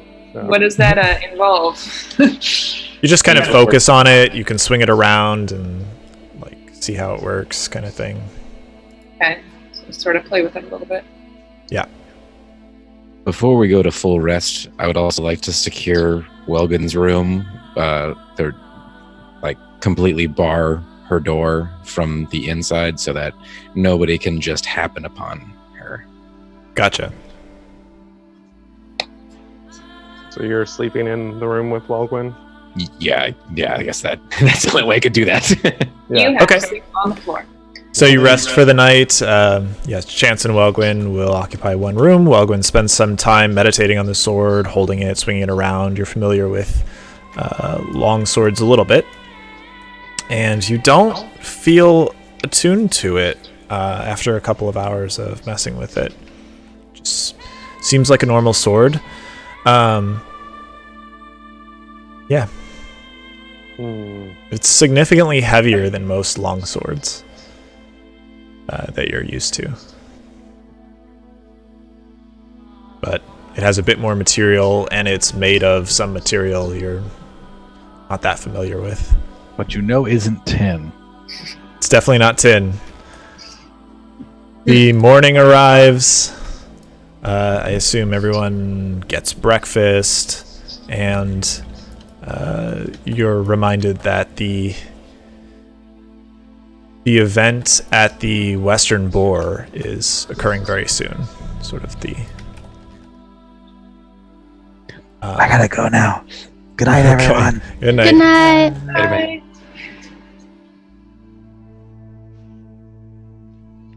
Well, maybe there's a chance that we'll see her again at the event at the Western Boar. If she knows that there's a group of people, maybe she'll assume that we're going to be there. Do you want to? Should we be carrying the sword with us to that? And No. possibly the Lacrimatus will be there as well. It is a big town event. It's true. So you're going to sit here all day with the sword? Is that what we're deciding? I think Seems to be the best plan, or at least a couple of us should be with the sword. Agreed. well, either me or Chance should go to the event just to see if Belandra is there. Because if she is there, she'll want to see one of us so that we can communicate to her somehow that she should come back and get the sword. Because I don't think she's going to trust you guys enough since she's not in business with you. I'm Fair happy enough. to stay, or if Chance wants to stay, he can stay. I've So- never met this fence of yours. And wink, wink. Now that I know the lingo. You should probably stay with the sword, Wilgwyn. I feel more comfortable with you watching over it, especially since you understand the subtlety of stealth. Great. Well, I'm going to bar that door once you guys leave because I don't want anybody coming to visit me again. Okay, so Welgwyn goes and fortifies her door. Everyone else, I guess- is everyone else No, leaving? I'm gonna stay with Welgwyn. I will stay Okay. with Welgwyn at least. Halfling party, halfling girl party. Halfling? You can paint your halfling toes and stuff. Yes. As everyone else exits Jirashi's, Belandra is there in front of you. Have you got it? She's speaking to Chance, basically. God, what? Where were you? We were trying to contact you. That's not important. Have you got the blade? I have the money here. We've run into some complications. What does that mean? Do you have it or not? We have something. I don't know if it's the blade. I can verify it if you'll show it to me. She shows you a pouch, like jingles it a bit. I'm alone. I kind of looked at the rest of the group of, do I take this money? Anybody want to give me a nod whether or not to? Get more money. More money. I'm not- Yeah, whatever. Take it. Nod. I nod. Follow us. I'll show you where the blade is. I'll grab the money. Like, do the secret door knock. She hasn't handed over the money to you yet, but do like the secret door knock to get Welgwyn to open the door. Presumably, she opens the door. I do. Okay. 11. Belandra, again, heavily hooded. You can't really see her eyes or her face very well, just like the outline of her mouth. She comes inside. Where is it?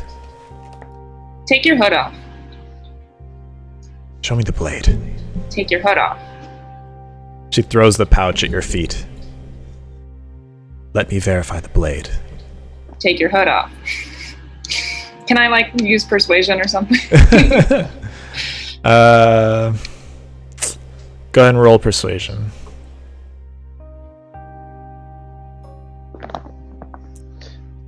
I think we're alone now. And that's plus 8. So 21. She kicks the pouch further over to you, throws her hood back. It's she's got brown hair and blue eyes, a very sort of slender, subtle face, subtle features. I don't see why you needed that. Where's the blade? Why do you want it so badly? What does it matter? I've paid you. We've I'm going gone to get through what I some paid more- for. We've gone through significant trouble for this, more so than you explained previously. I'd like to know some more information about the object. It's Donatello's blade. He'll be tremendously embarrassed without it. What more do you need to know? It is magical, it's powerful. Only he can really wield it well. Why if is you're it caught worth with it outside of this room, it could be very bad for you. And you as well, so why aren't you as concerned about that? I have ways of concealing it and making sure that it's not found. It might not be in our favor for us to have the sword here, but what if we found the person who stole it from him? You. Wouldn't be good for you either. You'd have I'm to. gonna be very rude. I'm gonna cast Dispel Magic at her. At her? You're just Yeah. gonna like cast the spell? Yeah. Okay. While we're sitting here arguing with her. Yeah. All right. Look at the spell magic.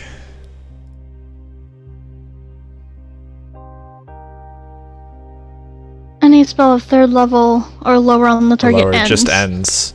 Okay. Yeah. As you cast the spell, you say the words. Her form dissolves from around her, and it reveals Linnea Lacrimatus. I knew it! I even say that, but not quite that loud. So why do you want to embarrass your brother then? It's just games between siblings.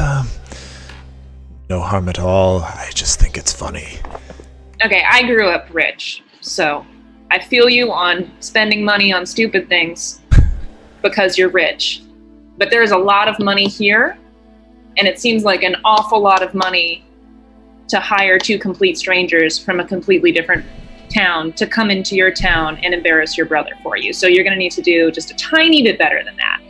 Also, it might be easier to swallow if we didn't catch you in the mines trying to steal demonic books. You're clearly up to something nefarious. I think you're confused. I was kidnapped by demons. We were all in the mine. You can Look. stop that charade.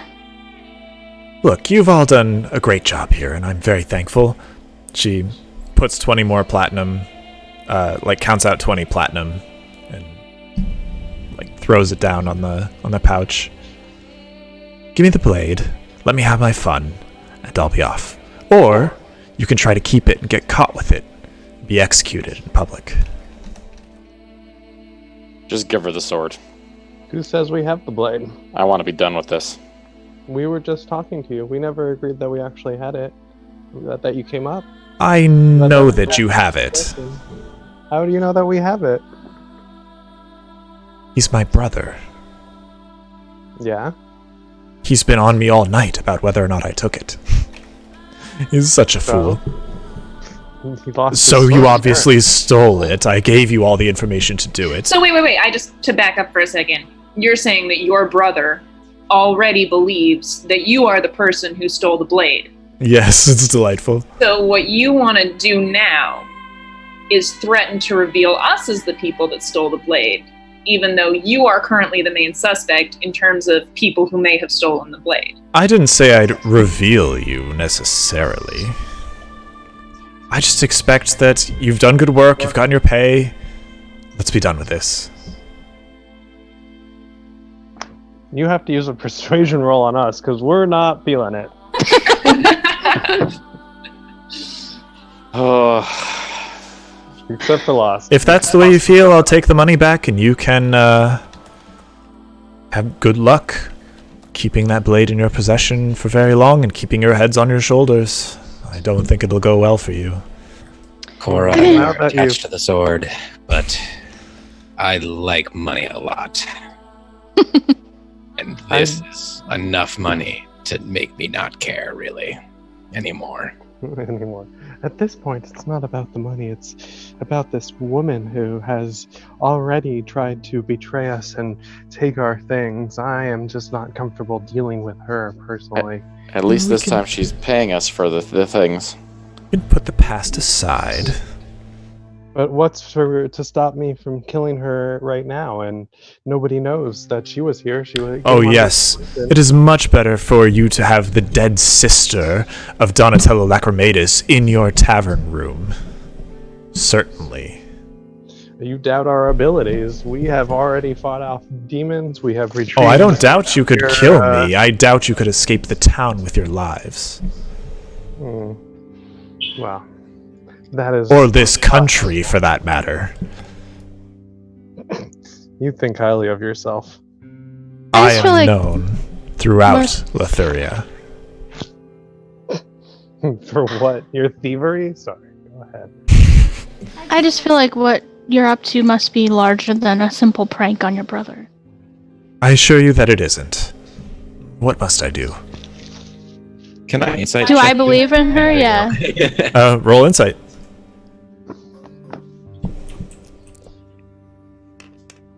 Oh boy. Well, 10. But That 7. She's trying to prank Donatello. She's giggling, she's giddy, she thinks it's funny. You're not entirely sure. Linnea, answer me one question before we give you this sword.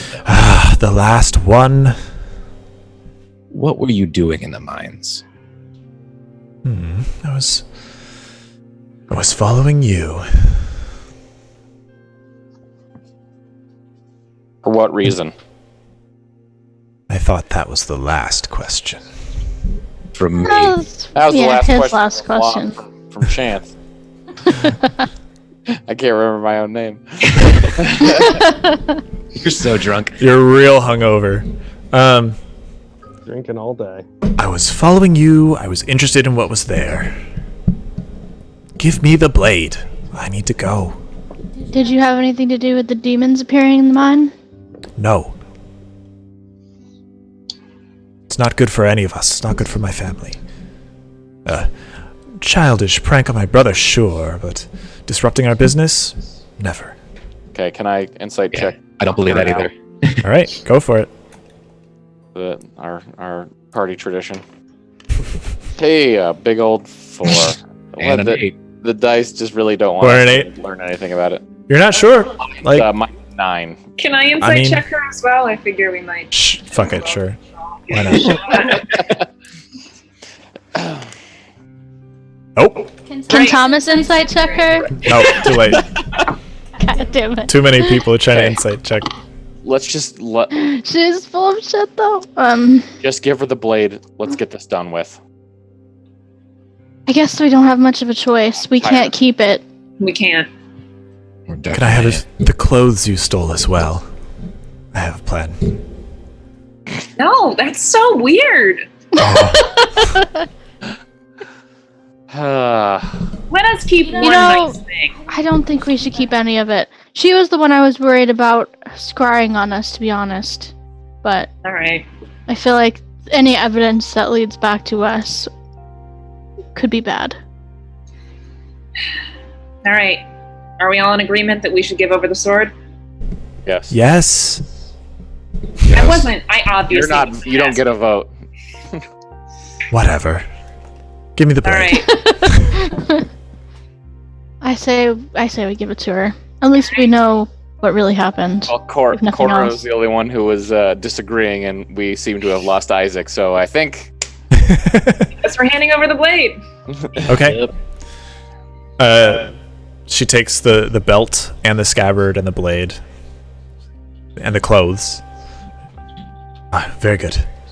She casts disguise self on herself, turns back into Belandra, hood over her head. Thank you very much. You've made my day considerably better. She exits the room. We should definitely follow her.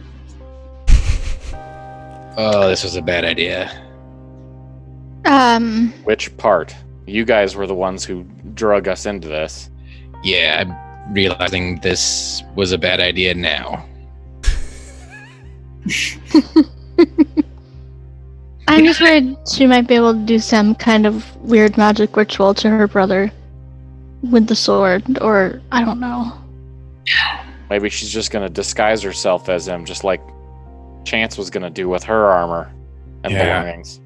I mean, interestingly enough, if I could try to turn myself into him and run into her, maybe at the West Bore opening, she would play into it, but she seems quite perceptive. Yeah. Yeah. And to what end? This noble family is playing weird games within. I think she is just a damaged human being, and I'm not really sure we want to get ourselves any more wrapped up in it than we already are. That's true. I'm just the only thing I worry about is We don't know either way, but I'm not sure that Hollandar. I mean, he clearly didn't kidnap her, which was the lie they're telling. I don't believe anything they have to say. I don't believe that he had anything to do with the demons in the mine. She's the one interested in black magic, at least. I mean, she clearly has magical skills. She wanted to steal the book from us. Oh no. I feel like maybe she has something to do with the demons. I feel like maybe she has something against her brother. It might be a huge long shot, but maybe we could talk to their father. I'm sure that he wouldn't want her dabbling in black magic and pranking her brother. Maybe they have a history of this kind of behavior. We would have to confess that we stole the sword to him, but who knows how that will go. You make a very good point, Nerida, but what if she is trying to use the objects? Like she was trying to get the book, she was trying to get the sword to frame Hollandar. That could be the case as well. I feel like she would tell her brother rather than just spend a lot of money to steal his sword. But a lot of money to get rid of an enemy and somebody who is, maybe her brother is unwilling to take this kind of action to worrying of political unrest. So to make the entire town turn against him, he's stolen objects, he's kidnapped the sister, he is now invoking demons and has a powerful magical item. It's true, it's possible that he believed her that she was kidnapped. Or maybe this is all Lacrimatus money going towards this whole thing and he's in on it as well. But I think we should count our money and go eat something. Then we'll deal with this later. I'm with Wilma. It's sleeping time at this point. No, you've already slept. Yeah. Oh, okay. This is the morning. When did we sleep? This is the morning. Okay, I want to know how many spell slots I have left. Would we have slept before we met with her or after? Before you met with her. Okay, thank you. Sorry, I didn't catch that, I guess. Okay, so you guys all get something to eat, and you head to the Western Boar? Question mark? How much money do we all have now? That's right. That was how much? How much money did she give us? We can worry about that later. She gave you 1,200. Total. You go downstairs, get some breakfast food from Jirashi. Hey, you're going to the grand opening of the Western Board today. Yes, we are actually. Many miners in the town are going. The ones that are aligned with Hollandar anyway. Should be pretty fun. A little bit more my speed than the Festu Autumn party. Yes, miners are great people. Fun to be around. Enjoy your breakfast. Thank you. Get your breakfast. You head over to the Western Boar. Yeah? Yeah. Yeah. Yeah. Okay. I think this is fine. Nope. Let's just do this. Okay. So, heading over to the Western Boar, there are some people heading over. Most of the people who are going to be there, you assume, are probably at the Western work camp on the west side of town. But you see families, women, children, men headed over to the west as well, all to go partake in the festivities at the Western Boar. Outside, there's a big crowd right in front of the boar. There's this large opening in the stone where clearly they've blasted through, perhaps with blast powder, and reached a cavern just under the surface of the Foldstaff Mountains. So the procession is sort of just milling about. Well, not the procession, the crowd. They're sort of milling about, talking to each other, talking about how great it is to finally work for yourself and stuff like that. You just catch a few conversations. Eventually, Hollandar in his human form stands up in front of everybody, right in front of the boar, and he sort of catches the crowd's attention. They all cheer as he stands up in front of them. He looks like a little humble, kind of bows his head a bit, and he speaks. People of Brimshire, today we have made the first step towards ushering in a new age. You have come together to forge a new bond and take your lives back into your own hands. Today we bear witness to the results of your hard work. He points to the boar behind him. Let us go see just the first of many changes we have brought to Brimshire. And he turns and goes inside, and people are kind of like crowding in to go inside as well. You guys presumably follow him in? Yeah. Yep. Okay. So everyone sort of crowds in. He waits till everyone is there. The cavern is rough and untrodden. There's like bits of loose soil, loose dirt between craggy stone on the ground. And the large room is quiet, fairly dark. A couple of people light torches just to light the area a bit. At the far end of this sort of large opening of cavern, there's a bit of a like rock shelf or plateau, and Hollandar moves over there and stands atop it, addressing the crowd. Thank you all for coming and being the first and greatest devotees to the change that is coming to Brimshire and will, with our help, spread throughout Lithuria and the known world. And everyone cheers. Yay! As you now know, this is not my true appearance. I wish to address you as I truly am. There are a few nods throughout the crowd, some like understanding. Hollandar's form dissolves around him and reveals the red-skinned, devilish Cambion, black and red wings outstretched behind him. And he speaks. In this cavern lies the genesis of our purpose, of your purpose.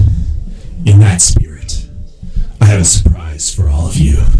Here today is my mother, Iselin.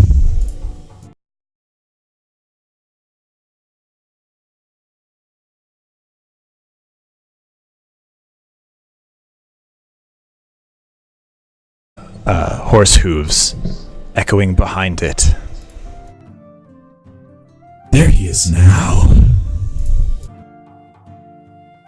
Entering behind Hollandar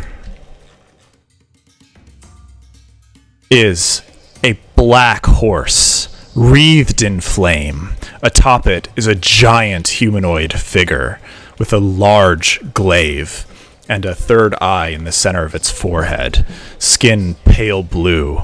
Horrific sight. Everyone in the cavern is looking around, confused, frightened. The giant figure atop the horse now speaks.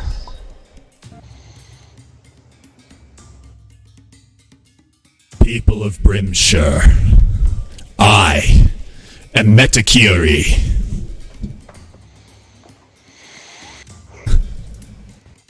As he speaks, Hollandar throws his hand out and sends a burst of flame towards the entrance of the cavern.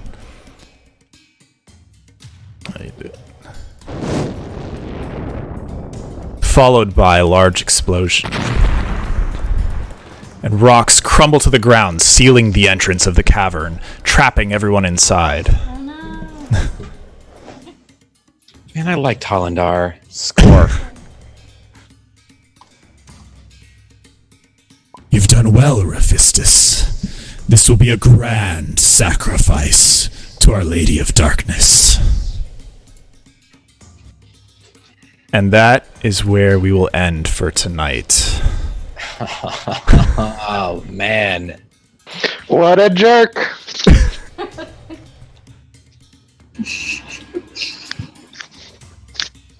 The working man can never catch a break. No. Every time you trust a giant demon man to stand up for your union rights, they're gonna sacrifice you to Satan. So, I'm kind of sad Thomas wasn't with us, but we'll start up next time. From there, I didn't want to have like a long battle right at the end of the session and have people have to drop out. But that's where we'll end for tonight. Hopefully that's a good stinger for next time. Thank you to our viewers. I noticed there are definitely some people showing up every single week now. I think Angel of Light, looks like another TV viewer, Commander Root, Croatian Willie. Let's see, Huggable Kittens is always here. I think Lurks and V&K are like always here. Thank you guys so much for showing up. I really hope we can build an audience, and I really appreciate that you vote by being here and say that you like what we're doing here. We really appreciate that. Thank you to the players. Thank you guys so much for being here. That was a lot of fun, as usual. And we'll see you guys next time to see how you deal with the last of the demonic threat within Brimshire. Goodbye, everybody. Bye. Thank you. Quick note to our viewers, check the links below for YouTube, Twitter, etc. You can join our Discord. We'll try to be more active on there. See you next week, Saturday at 4 p.m. for more Tales from Tuatha. Bye. Sunday. Sunday. Not Saturday. Sunday. Bye. Bye.